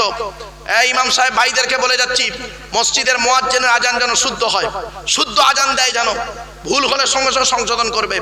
একামত দিচ্ছে, হেইয়া আলাস সালা, হেইয়া আলাল ফালা, হেইয়া আলাল ফালা, হেইয়া আলাস সালা। আরে হেইয়া লেখা আছে ওখানে, এত কথা করে। বাস্তবটাই বললাম বাবা, কথাটা শুনতে খারাপ লাগছে তো, কিন্তু কিচ্ছু করার নেই। আমি এই ওয়াজ যদি না করি, কিয়ামতের মাঠে আল্লাহ আমার জবানটাকে টেনে ছিঁড়ে নেবে। তাহলে মসজিদের ইমাম গেল, কমিটি গেল, মুয়াজ্জিন গেল, এবার যারা নামাজ পড়ে ওদের কি বলে? বুলবুল বুলবুল মুসল্লি। বাপরে বাপ, কিছু কিছু বুড়ো বুড়ো মুসল্লি চায় বাবা মুরব্বীরা রেখে যাও না বাপ, আমি বাস্তবটাই বলছি। কিছু কিছু বুড়ো বুড়ো মুসল্লি আছে, এত বদমাইশ, এত বদমাইশ। কিছু বুড়ো বুড়ো মুসল্লি আছে, এত বদমাইশ না, কি করে জানেন? কি করে? বাড়িতে বুড়ির সঙ্গে ঝগড়া করে পারে না, বাড়িতে বুড়ির সঙ্গে ঝগড়া করে পারে না, ছেলের সঙ্গে ঝগড়া করে পারে না, মসজিদে এসে ইমাম সাহেবের খালি গোজা মারতে। ঠিক না বেটি? পাকা ঘরে নে কেন ইমাম সাহেব বলো? তা তোর পাকা ঘরে ইমাম সাহেব জবাব দেবে? বাস্তবটাই বলে গেলাম। কথাটা শুনতে খারাপ লাগবে, কিন্তু কথাটা আমাকে বলতে হবে। চলুন এগিয়ে যাই। অসুবিধা হচ্ছে আপনাদের? শুধু আল্লাহ সম্পর্কে আলোচনা চলছে। এই আল্লাহ সম্পর্কে আলোচনা করতে গিয়ে এই 2.5 ঘন্টা চলছে, 2.5 ঘন্টা শুধু আল্লাহ সম্পর্কে। অসুবিধা হচ্ছে আপনাদের? আর একটু আমরা বন্ধ করে দেবো? হবে? একবার তাকবীর দেন, নারায়ে তাকবীর, নারায়ে তাকবীর। তবে আপনারা সুবহানাল্লাহ একটু জোরে বলবেন আল্লাহর রাস্তে। আপনাদের হাতে ধরে পায়ে ধরে বলি সুবহানাল্লাহ একটু জোরে। আমি শেষ করে দেবো, চিন্তা নেই। ও বাবা উঠে পালাচ্ছে নাকি? আমার আসবে তো নাকি? আর কমিটির লোক তো আসবে, চিন্তা নেই। চলো বাবা একটু সুবহানাল্লাহ জোরে বলবেন। শুধু আল্লাহ সম্পর্কে, আর বেশি বলবো না, আল্লাহ সম্পর্কে আর 5 মিনিট বলবো, অসুবিধা হবে? আল্লাহ বলে বান্দা তোরা আমাকে মানবি কেন, একবার লক্ষ্য করে দেখ। এই পৃথিবীর জমিনে আমি আল্লাহ করেছি কি? সামান্য তোদের বুদ্ধি দিলাম, তোদের বুদ্ধি টেস্ট করার জন্য একটা প্রশ্ন করছি। আল্লাহ বলে বান্দা তুই একবার, তোকে যদি বুদ্ধি টেস্ট করার জন্য প্রশ্ন করি অবাক হয়ে যাবি। এই বন্ধু বাবাজিরা বলুন তো দেখি, মুরগি আগে না ডিম আগে? মুরগি এলো কোত্থেকে? ডিম এলো কোত্থেকে? আমার আল্লাহ বলে বান্দারি, সামান্য মুরগি আগে না ডিম আগে, এইটুকু বলতে বলতে তোদের মাথার ব্রেন শেষ। বান্দা যদি বলিস মুরগি আগে, বলবো মুরগি এলো কোত্থেকে, বলে ডিম থেকে। যদি বলিস ডিম আগে, বলে ডিম এলো কোত্থেকে, বলে মুরগির পেট থেকে। আল্লাহ বলে বান্দারি, সামান্য মুরগি আগে না ডিম আগে, এইটুকু বলতে বলতে তোদের মাথার ব্রেন শেষ হয়ে গেল। আমি আল্লাহ তোদের জানিয়ে দিচ্ছি, শুনে নে। ইন্নামা আমরুহু ইযা আরাদা শাইয়ান আইয়াকুলা লাহু কুন ফায়াকুন। 23 নম্বর পারা 4 নম্বর পৃষ্ঠার একেবারে সূরার নাম সূরা ইয়াসিন। আল্লাহ বলছে বান্দা শোন, এই পৃথিবীর জমিনে আমি আল্লাহ যখন কোন জিনিস সৃষ্টি করার ইচ্ছা করি, খালি বলি কোন হয়ে যা, ফায়া কোন হয়ে যায়। বান্দা কোনটা আগে কোনটা পরে, বান্দা তোদের বলার কোনো ক্ষমতাই নেই। আমি আল্লাহই জানি কোনটা আগে কোনটা পরে। আল্লাহ বলে তোদের একটু বুদ্ধি দিলাম। এই আরশুল্লাহর মানুষেরা, বইকারার মানুষেরা, ঠিক বললাম তো নাকি? হ্যাঁ, যেহেতু এই ডেনের এপারটা হলো বইকারা আর ওপারটা হলো আরশুল্লাহ, ওই জন্য দুটো শব্দ ইউজ করলাম। হ্যাঁ, অসুবিধা হচ্ছে। আরশুল্লাহ বইকারার মানুষেরা শোন, আমি আল্লাহ তোদের একটু বুদ্ধি দিলাম, সেই বুদ্ধি নিয়ে তোরা পৃথিবীতে করলি কি? সেই বুদ্ধি নিয়ে তোরা চিন্তা করিস না। এই তোরও হজম শক্তি দিয়েছি, হাতিরও হজম শক্তি দিয়েছি, তোরও হজম শক্তি দিয়েছি, হাতিরও হজম শক্তি দিয়েছি। পৃথিবীতে একটা ফল তৈরি করেছি, নাম হলো তার বেল। বেল বেল তোরা তুই যখন বেল খেতে যাস, বেলটাকে ফাটিয়ে ভেতরের মালটা বের করে শরবত করে পানি দিয়ে পান করে খাস। আর আমি আল্লাহ বলে দিচ্ছি শোন, হাতিকে একটা গোটা বেল খেতে দিবি, ও হাতি গোটা বেলটাই গিলে নেবে। সকালবেলা যখন পায়খানা ফিরবে দেখবি গোটা বেলটাই তোর ফেরত দেবে। বেলটা ফাটিয়ে দেখবি ভেতরের মাল আর নাই। ঠিক না বেটি? আল্লাহ বলে বান্দা একটু লক্ষ্য করে দেখে, ওরে আরশুল্লাহ বইকারার মানুষেরা, তোরা কেন আমাকে আল্লাহ বলে ডাকবি একবার লক্ষ্য কর। তোদের একটু বুদ্ধি দিলাম, সেই বুদ্ধি নিয়ে পৃথিবীতে একটা মেশিন তৈরি করলি। তোদের তৈরি মেশিনের নাম দিলি ফ্রিজ। ফ্রিজ ফ্রিজ বুঝুন তো? আল্লাহ বলে তোদের তৈরি ফ্রিজটা কি? তোদের তৈরি ফ্রিজের গুণাগুণ কি রে? গরমকে ঠান্ডা করিস, ঠান্ডাকে 0 ডিগ্রি নিচে নামিয়ে তাকে বরফ জমিয়ে দিস। তোদের তৈরি ফ্রিজের পানি খেলে থাইরয়েড বেড়ে যাওয়ার সম্ভাবনা বেশি। তোদের তৈরি ফ্রিজটা কারেন্ট ছাড়া মাল চলে না। আর আমি আল্লাহ পৃথিবীতে একটা ফ্রিজ তৈরি করেছি। আমার তৈরি ফ্রিজটা মাটির তলায় বসিয়ে রেখেছি। আমার তৈরি ফ্রিজের নাম হলো শীতকাল আর গরম কাল। গরমকালে যত কলে পাম্প করবি, আমি আল্লাহ আমার তলার ফ্রিজ থেকে ঠান্ডা ঠান্ডা পানি বের করব।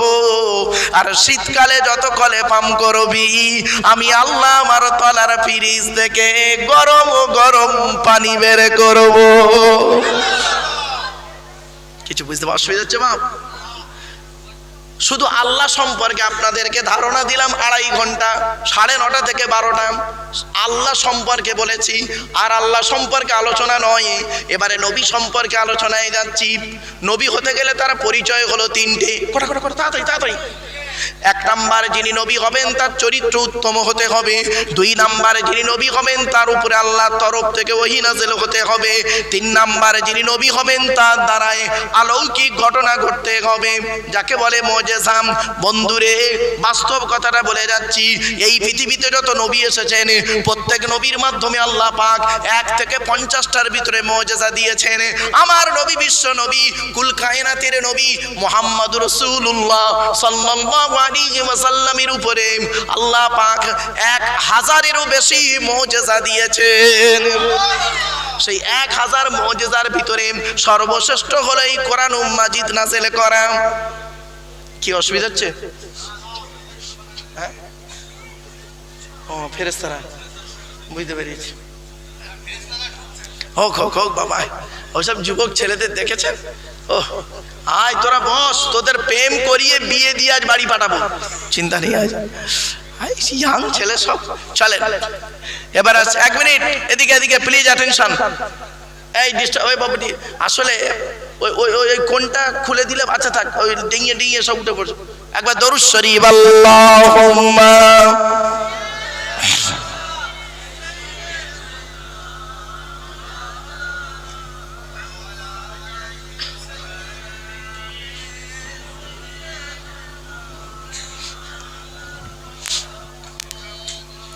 আমাদের নবীর নাম কি? মুহাম্মদ সাল্লাল্লাহু আলাইহি সাল্লাম, ঠিক না বেটি? ভাষা কথা বলেন একটু। নবী কোন বংশে জন্মগ্রহণ করেছেন? কুরাইশটা কে? কার নাম কুরাইশ? শুনে নিন। সুবহানাল্লাহটা জোরে বলতে হবে, মাথায় রাখুন। মুহাম্মাদের বাপের নাম আব্দুল্লাহ, আব্দুল্লাহর বাপের নাম আব্দুল মুত্তালিব, আব্দুল মুত্তালিবের বাপের নাম আব্দে মান্নাফ, আব্দে মান্নাফের বাপের নাম হাশিম, হাশিমের বাপের নাম কুসাই, কুসাইয়ের বাপের নাম কিলাব, কিলাবের বাপের নাম মুররা, মুরার বাপের নাম লুবাই, লুবাইয়ের বাপের নাম কাব, কাবের বাপের নাম গালিব, গালিবের বাপের নাম ফিগির, ফিগির থেকে কুরাইশ বংশ এসেছে। নবীর বাপের নাম আব্দুল্লাহ, মায়ের নাম আমিনা, দাদার নাম আব্দুল মুত্তালিব, দাদির নামটা কি? নেতিলা বিনতে খব্বাব, ব্র্যাকেটে ফতেমা, কেউ বলেছেন সামিরা। নবীর নানার নাম আব্দুল ওয়াহাব সুগুরি, নবীর নানির নাম হলো বারিরা বাবাররা, নবীর দুধমার নাম হলো হালিমা, নবীর দুধ বাপের নাম হলো হারেস, নবীর দুধ ভাইয়ের নাম আব্দুল্লাহ, নবীর বাপের নাম আব্দুল্লাহ, নবীর দুধ ভাইয়ের নাম আব্দুল্লাহ। দুটো যেন এক করে ফেলবেন না। নবীর জন্ম 570 খ্রিস্টাব্দে, ইংরেজি কি মাস ছিল? 29 আগস্ট, আরবি মাস ছিল রবিউল আউয়াল মাস, 12 তারিখ, মতান্তরে 9 তারিখ, সোমবার 24 তারিখের সময় আরবের মক্কা নগরী কুরাইশ বংশে নবীর জন্ম। নবীর বাপেরা হলো 10 ভাই, নবীর মায়েরা হলো 19 বোন। নবীর 9টা চাচা, 18টা খালা, 6টা ফুপু, 7টা ছেলে মেয়ে। নবী নবী করে চিৎকার করে নবীর কিচ্ছু জানবেন না আপনি? কিরকম নবীর ভক্ত? নবীর 9টা চাচা, কটা চাচা? 9টা চাচা, 18টা খালা, 6টা ফুপু, 7টা ছেলে মেয়ে। ভালো করে শুনে নিন। বড় চাচার নাম হলো হারেস, জুবায়ের, মুকাইম, ফাইদাক, জাইদাক, আবুল আহাব, হামজা, আব্বাস, আবু তালেব। নবীর বাপ হলো আব্দুল্লাহ। কই আবু জাহালের নাম তো এখানে নেই। আবু জাহাল নবীর নিজের চাচা নয়, বাড়িতে কেউ ভাববে। এরপরে আসছি, নবীর ছেলে মেয়ে হলো 7টা, 3টে পুত্র সন্তান, 4টে কন্যা সন্তান। 3টে পুত্র সন্তানের নাম কি? বড় ছেলেটার নাম হলো কাসেম, কি বললাম? এই জন্য নবীর একটা নাম হলো আবুল কাসেম। দ্বিতীয় হচ্ছে ছেলের নাম হচ্ছে তাহের বা তৈয়েব। ছোট ছেলের নাম হলো ইব্রাহিম, যেটা মারিয়া কিপ্তিয়ার গর্ভে এসেছিলেন। 4টে পুত্র সন্তানের নাম কি? কন্যা সন্তানের নাম, বড় মেয়েটার নাম জয়নাব, উম্মে কুলসুম, রোকেয়া, ছোট মেয়েটার নাম ফতেমা। শুনে রেখে দিন, নবীজি আলীর সঙ্গে ফতেমার বিবাহ দিয়েছিলেন, ঠিক না বেটি? আচ্ছা, আরবে কি ছেলের অভাব ছিল? নিজের কলিজার টুকরা কন্যা ফতেমাকে আলীর সঙ্গে বিবাহ দিতে গেলেন কেন? অনেক কারণ ছিল, তবে দুটো কারণ আপনাদের বলি, শুনে রেখে দিন। কোন ছেলেকে জামাই করবেন? এই আরশুল্লাহ বইকারার মানুষদের, মা বোনেদের বলে যাচ্ছি, বাবাজি যুবক ভাইদের বলে যাচ্ছি, কোন ছেলেকে জামাই করবেন আর কোন মেয়েকে বৌমা করবেন। খালি সাদা চামড়া দেখে ছুটতে যাবেন না। কোন মেয়েকে বৌমা করবেন আর কোন ছেলেকে জামাই করবেন, যে ছেলের মধ্যে 2টা গুণ পাবেন। কটা কটা কটা? আর কোন মেয়েকে জামাই বৌমা করবে, যে মেয়ের মধ্যে 6টা গুণ পাবে। কটা কটা কটা? তাহলে ছেলেদের কটা, মেয়েদের? ছেলেদেরটা আগে বলি। ছেলেদের 2টো গুণ কি কি? 1 নাম্বার, ছেলেটি সৎ ছেলে কিনা খবর নেবে। কি বললাম? শুধু দাড়ি রাখলে সৎ নয়, শুধু মাথায় টুপি দিলে সৎ নয়, শুধু নামাজ পড়লে সৎ নয়, শুধু রোজা রাখলে সৎ নয়, চরিত্রটা ঠিক আছে কিনা খবর নিও। 1 নাম্বার হলো ছেলেটি সৎ ছেলে কিনা খবর নেবে। 2 নাম্বার, ছেলেটি কর্মী কিনা খবর নেবে। কর্মী মানে কর্মী, বোঝে ভাষাটা? মানে রোজগার, পরিশ্রম করে, পরিশ্রমী। ছেলেদের 2টা গুণ, মেয়েদের কয়টা গুণ বলেছিলাম? এ আমার কথা নয়, কোরআনের কথা। কোরআনে আল্লাহ বলছেন মুসলিমাতিন মুমিনাতিন কানিতাতিন তাইবাতিন আবিদাতিন সাইহাতিন সাইয়্যিবাতিন ওয়া আবকারা। 28 নম্বর পারার 19 নম্বর পৃষ্ঠার 11 নম্বর লাইন, সূরার নাম সূরা তাহরিমের 5 নম্বর আয়াত আল্লাহ পাক বলে দিলেন, 1 নম্বর দেখবে মেয়েটি মুসলমান কিনা খবর নেবে, 2 নম্বর মেয়েটি মুমিনা বিশ্বাসী মেয়ে কিনা খবর নেবে, 3 নম্বর মেয়েটি আনুগত্যশীল মেয়ে কিনা খবর নেবে। দূর থেকে খবর নিয়ে দেখবে ওই মেয়েটি ওর বাপ আর মাকে ভক্তি শ্রদ্ধা করে কিনা খবর নেবে। দূর থেকে সঠিক তথ্য যদি পেয়ে যাও মেয়েটি ওর বাপ আর মাকে ভক্তি শ্রদ্ধা করে না, ও যত সুন্দরী মেয়ে হোক আর যত হাজি সাহেব পীর সাহেব মলি সাহেবের মেয়ে হোক, ও যত সুন্দরী মেয়ে হোক, খবরদার ওই মেয়েকে ভিটেই তুলবে না, ওই মেয়েকে জীবনে কোনোদিন বৌমা করবে না। ও ওর নিজের বাম্মাকে ভক্তি শ্রদ্ধা করে না, তোমার বাম্মার প্রতি সহজে একতলা ভাত দিতে চাইবে না। 4 নাম্বার হলো তাইবাতিন, তওবাকারী মেয়ে কিনা খবর নেবে, অনুশোচনাকারী মেয়ে কিনা খবর নেবে। 5 নাম্বার হলো আবিদাতিন, ইবাদতকারী মেয়ে কিনা খবর নেবে। মেয়েটা 5 ওয়াক্ত নামাজ পড়ে কিনা খবর নেবে, মেয়েটার চরিত্রটা ঠিক আছে কিনা খবর নেবে। আর এই যুবক ছেলেরা, এটাও খবর নিও, তুমি ক নাম্বার? বুঝতে পারে না? ওই ঠিক বুঝতে পেরেছ, যারা বোঝার ঠিক বুঝে নিয়েছে। তুমি ক নাম্বার খবরটা নিও। রাগ করো না বাপ, বাস্তব কথা বলে গেলাম, কথাটা হয়তো শুনতে খারাপ লাগলো। 6 নাম্বার হলো সাইহাতিন, তাফসিরে বলা হয়েছে আইসাইমাতিন, রোজাদার মেয়ে কিনা খবর নেবে। এই 6টা গুণ বিশিষ্ট মেয়েকে বৌমা করলে দুনিয়াতে শান্তি সম্মান পাবে, আখিরাতে আশা করা যায় জান্নাত পেয়ে যাবে। এই সব দেখে না এরা, খালি কি দেখে ছেলেরা? চামড়াটা সাদা না কালো, ঠিক না? ঠিক, খালি চামড়া দেখছে। এই কালো রং তৈরি করার মালিক কে? ফর্সা রং তৈরি করার মালিক কে? কোরআন বলছে, আমি বলিনি, ওমিনা আয়াতিহি খালকুস সামাওয়াতি ওয়াল আরদি ওয়া ইখতিলাফু আলসিনাতিকুম ওয়া আলওয়ানিকুম। 21 নম্বর পারার 5 নম্বর পৃষ্ঠার 9 নম্বর লাইন, সূরার নাম সূরা রুমের মধ্যে আল্লাহ বলে দিলেন, আমাকে তোরা কেন মানবি?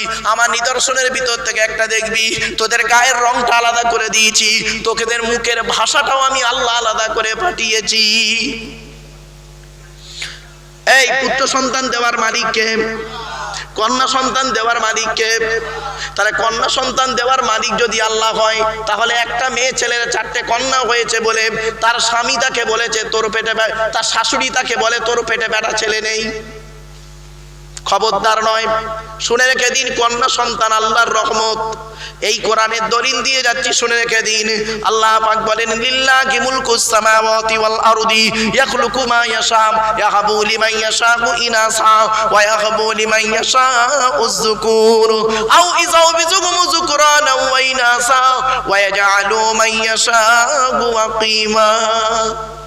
25 নম্বর পারা 7 নম্বর পৃষ্ঠার 12 নম্বর লাইন, সূরার নাম সূরা শুআরার মধ্যে আল্লাহ পাক বলে দিলেন, আসমান পৃথিবী জমিনের মালিক হলাম আমি আল্লাহ, যা ইচ্ছা তাই সৃষ্টি করতে পারি। ইয়াহাবু লিমান ইয়াশাউ ইনাসা, আমি আল্লাহ যাকে খুশি তাকে শুধু কন্যা দান করি। নেই 6টা মেয়ে, ছেলে হয়নি। ওয়া বৃষ্টি এলো, বৃষ্টি এলো বাবা।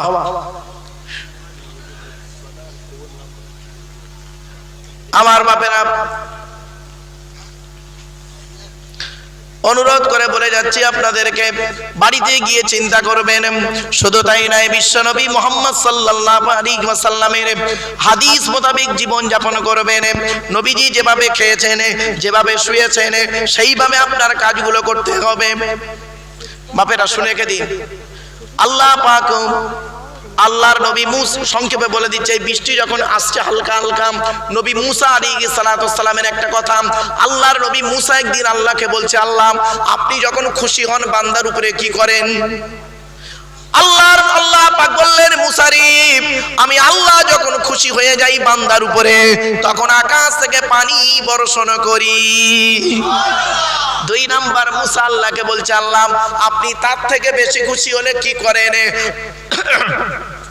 আল্লাহ বলে, মুসা রে, আমি আল্লাহ তার থেকে বেশি খুশি হয়ে গেলে বান্দার বাড়িতে মেহমান পাঠিয়ে দিই।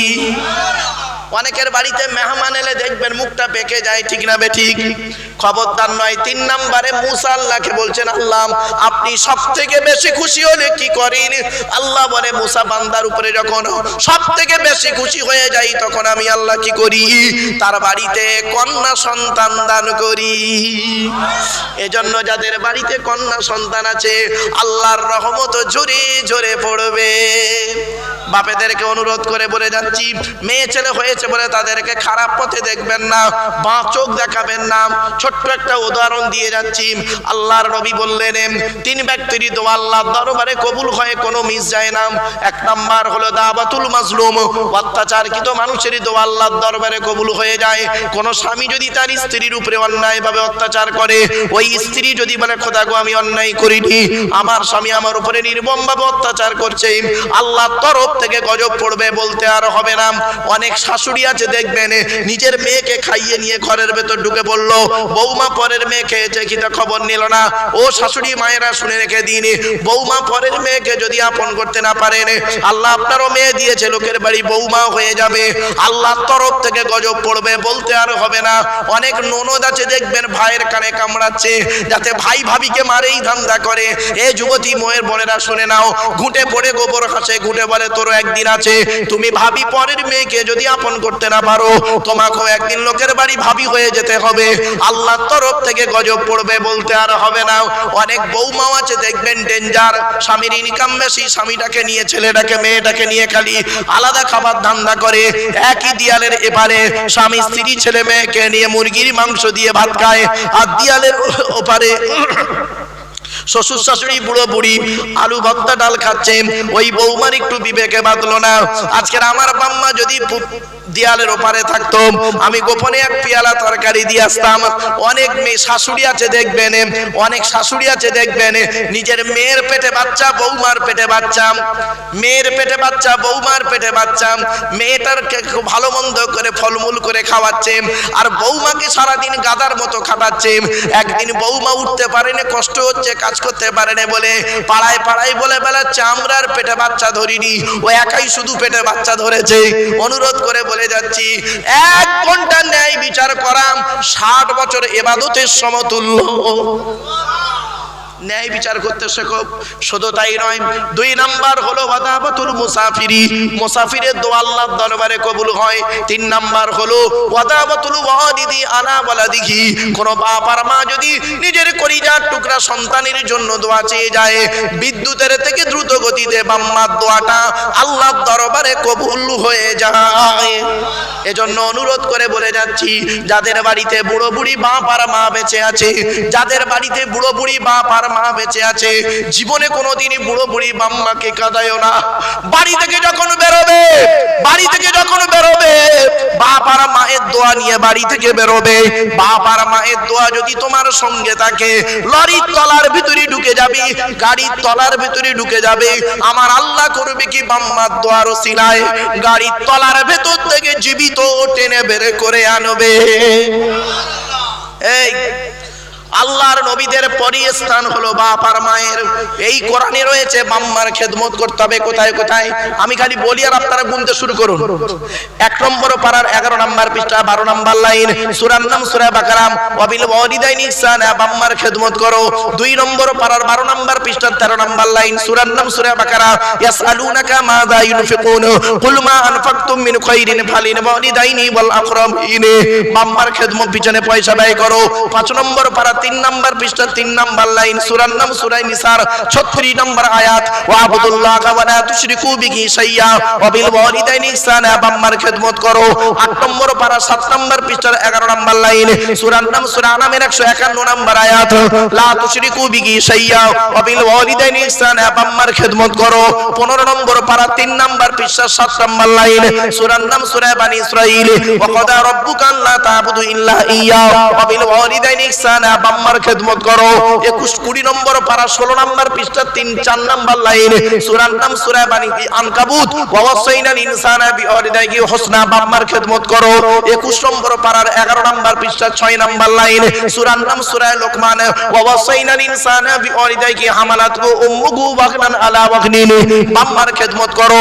26 নম্বর পারার 11 নম্বর 2 নম্বর পৃষ্ঠার 11 নম্বর লাইন, সূরার নাম সূরা আহকাফের মধ্যে আল্লাহ পাক বলে দিলেন ওয়াসাইনাল ইনসানা বিওয়ালিদাইহি ইহসানা হামালাতহু উম্মুহু কুরহা ওয়া ওয়াদাআতহু কুরহা।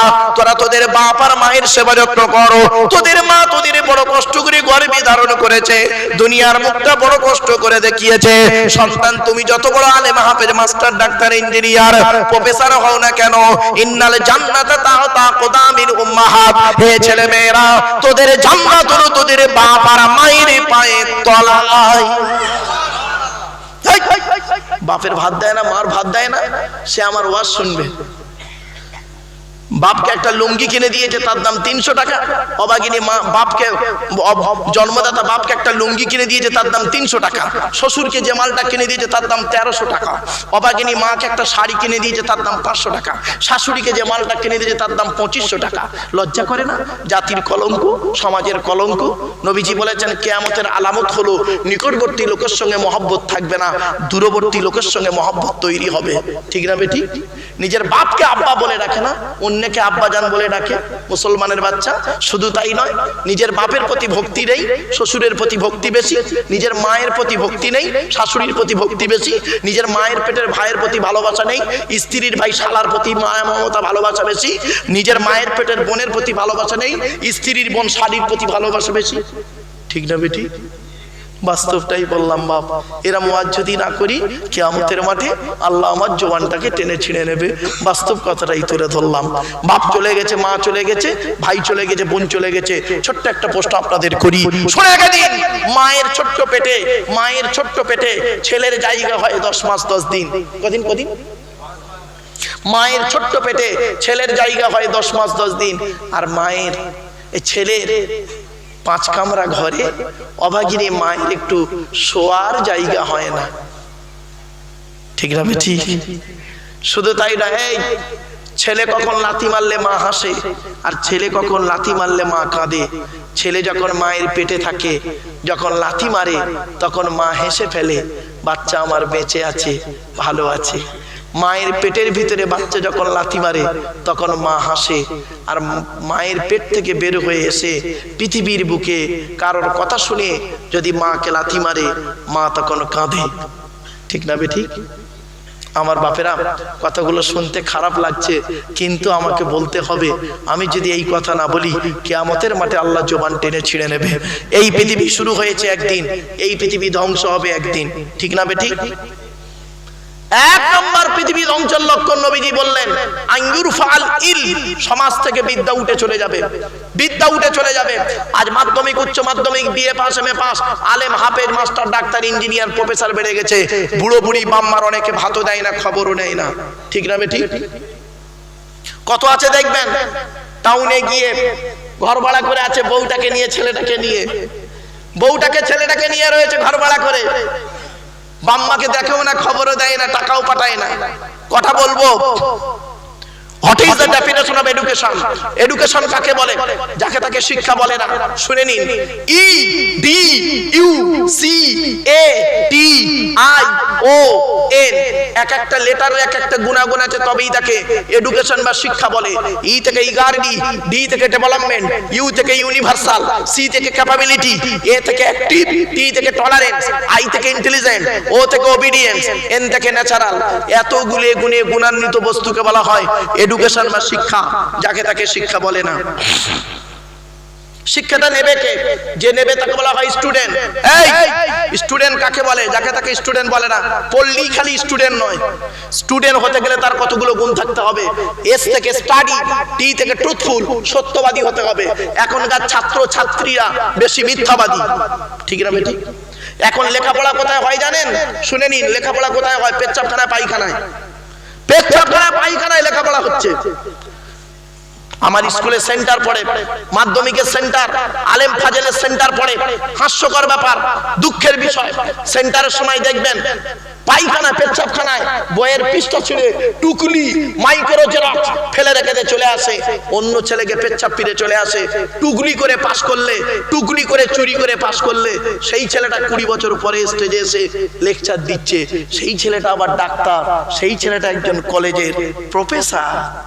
নিজের বিবেককে একটু প্রশ্ন করো না, নিজের বিবেককে একটু প্রশ্ন করো, বুঝতে পারবে। আমার বাপেরা হাতে ধরে বলে যাচ্ছি, এস থেকে স্টাডি, টি থেকে ট্রুথফুল, ইউ থেকে ইউনিটি আনকমন, ডি থেকে ডেমোক্রেসি, ই থেকে এফিসিয়েন্ট, এন থেকে নোবেল, টি থেকে টিপটপ। এতগুলো গুণে গুণান্বিত ব্যক্তিকে বলা হয় স্টুডেন্ট। যাকে তাকে স্টুডেন্ট বলে না, পড়লেই শুধু স্টুডেন্ট নয়। টিচার কাকে বলে? শিক্ষাটা যে দেবে তাকে বলা হয় teacher. Who is teacher? Teacher কাকে বলে? টি ই এ সি এইচ ই আর। টি থেকে ট্রেনার, প্রশিক্ষণ প্রাপ্ত হতে হবে তবেই তুমি টিচার। ই থেকে ইগারডি, আগ্রহী হতে হবে তবেই তুমি টিচার। এ থেকে এবিলিটি, দক্ষতা থাকতে হবে তবেই তুমি teacher. Most important letter C, C থেকে ক্যারেক্টার, চরিত্র ঠিক থাকতে হবে তবেই তুমি টিচার। আজ থেকে 30 বছর আগে, আজ 1990 সালের কথা বলছি বাবা, 1990 সালের কথা বলছি। আজ থেকে 30 বছর আগে টিচার ছাত্রের সম্পর্ক কি ছিল? পিতার পুত্রের ন্যায়। ছাত্রটি শিক্ষককে বাপের মতো ভক্তি করত, শ্রদ্ধা করত। শিক্ষক ছাত্রটিকে নিজের পুত্র বলে মনে করত।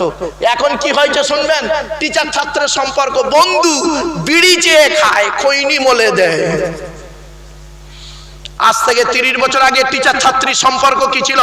পিতার কন্যার ন্যায়। মেয়েটি শিক্ষককে বাপের মতো ভক্তি করত, শ্রদ্ধা করত, আর শিক্ষক ছাত্রীটিকে নিজের কন্যা বলে মনে করত। এখন কি হয়েছে শুনবেন? সব জায়গায় নয়, বেশ কিছু জায়গায়। এখন কি হয়েছে শুনবেন? টিচার ছাত্রীর সম্পর্ক স্বামী স্ত্রী।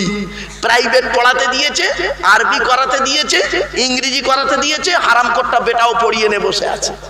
এই জন্যই নবী বলেছিলেন, the messenger of Allah peace be upon him said, the best among you those with good manner. নবী বলেন, তোদের মধ্যে উত্তম ব্যক্তি ওই লোকটা যার ক্যারেক্টার, চরিত্র ভালো, ওই লোকটাই হলো উত্তম ব্যক্তি। একজন উকিল, ব্যারিস্টার, মাস্টার, ডাক্তার, মোল্লা, মনি সাহেব, পীর সাহেব, দরবেশ সাহেব, আমির সাহেব, মুফতি সাহেবের যদি চরিত্র খারাপ হয়, আর একজন টরিওয়ালার চরিত্র যদি ভালো হয়, ওই টরিওয়ালাটাই হলো আল্লাহর কাছে প্রিয় ব্যক্তি। Many loss is something loss, health loss is nothing loss, but character loss is everything loss. মানুষের যদি টাকা চলে যায়, ইনকাম করলে টাকাটা আবার ফিরে আসবে। মানুষের যদি শরীর চলে যায়, ভালো মন্দ খেলে শরীরটাও ফিরে আসবে। কিন্তু বন্ধুরে, মানুষের যদি চরিত্র চলে যায়, চরিত্র কিন্তু আর ফিরে আসবে না। এই জন্য নবী বলেছিলেন, বুখারীর হাদিস, রাসূল বললেন, দুই ঠোঁটের মাঝখানে দুই রানের বীজখানে, দুই ঠোঁটের মাঝখানে দুই রানের বীজখানে, এই দুটো জিনিসের গ্যারান্টি তোরা আমাকে দে। দুই ঠোঁটের মাঝখানে হারাম খাবার খাওয়া থেকে জিভটাকে ঠিক কর, বাজে ভাষা বলা থেকে জিভটাকে ঠিক কর, পরনিন্দা পরচর্চা করা থেকে জিভটাকে ঠিক কর। আর দুই রানের বীজখানে লজ্জাস্থানকে হেফাজত কর।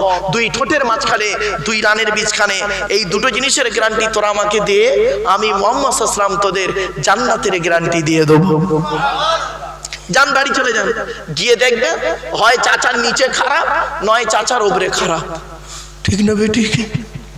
যার দুটোই খারাপ ও জাহান্নামী, আর যার দুটোই ভালো ও একজন চাষী হলো জান্নাতি।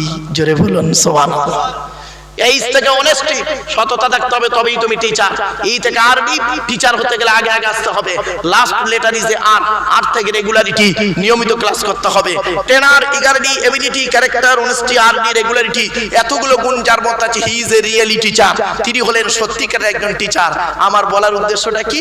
আল্লাহর নবী বলেছেন, ইন্নামা বুইস্তু মুআল্লিমান, দুনিয়ার মানুষ মুহাম্মদকে আল্লাহ বিশ্বের মানুষের টিচার করে পাঠিয়েছে। জোরে বলুন। আমার বাপেরা, 1 নাম্বার বিদ্যা উঠে চলে যাবে, নবী বললেন পৃথিবী ধ্বংসের লক্ষণ। 2 নাম্বার হলো ওয়ায়ুকসারু জিনা, ওয়ায়ুকসারু জিনা, ব্যভিচার বেড়ে যাবে। ঘরের ভেতরে এখন ব্যভিচার চলছে, ঘরের বাইরে এখন ব্যভিচার চলছে। ঠিক না বেটি? স্বামী স্ত্রী চাকরি করে, স্যার একটা ম্যাডামের সঙ্গে গন্ডগোল করে বসে আছে, ম্যাডাম একটা স্যারের সঙ্গে গন্ডগোল করে বসে আছে। সন্ধ্যাবেলা দুজনে যখন বাড়ি আসছে, মোবাইলের নাম্বারগুলো ডিলিট করে দিয়ে সুফি সাহেব হয়ে দুজন ফেরেশতা বাড়ি ঢুকছে। দেখলে মনে হবে না, বাড়ি থেকে ভাববেন। 3 নাম্বার ওয়াইকসারু শুরবুল খামার, মদ পান বেড়ে যাবে।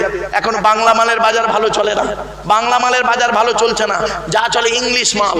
হুইস্কি, কিংফিশার, ম্যাকডোনাল্ড, বেলা, ওয়াইন, রিডমিল, ব্লক, ব্রাইন, এসব মদের নাম বললাম রে বাপ। যারা খায় তারা বুঝতে পারছে। সেদিন এরকম মদের নাম বলছি, একটা বুড়ো অপর বুড়োকে বলছে, দেখছি হুজুর কিরম কোরআনের আয়াত বলছি, লাউ ঠালা রাগ করো না বাপ, ওয়েদারটা ভালো নয়, চলো একটু নবীর সামনে দাঁড়িয়ে সালাত ও সালাম পাঠ করবে। ইয়া নবী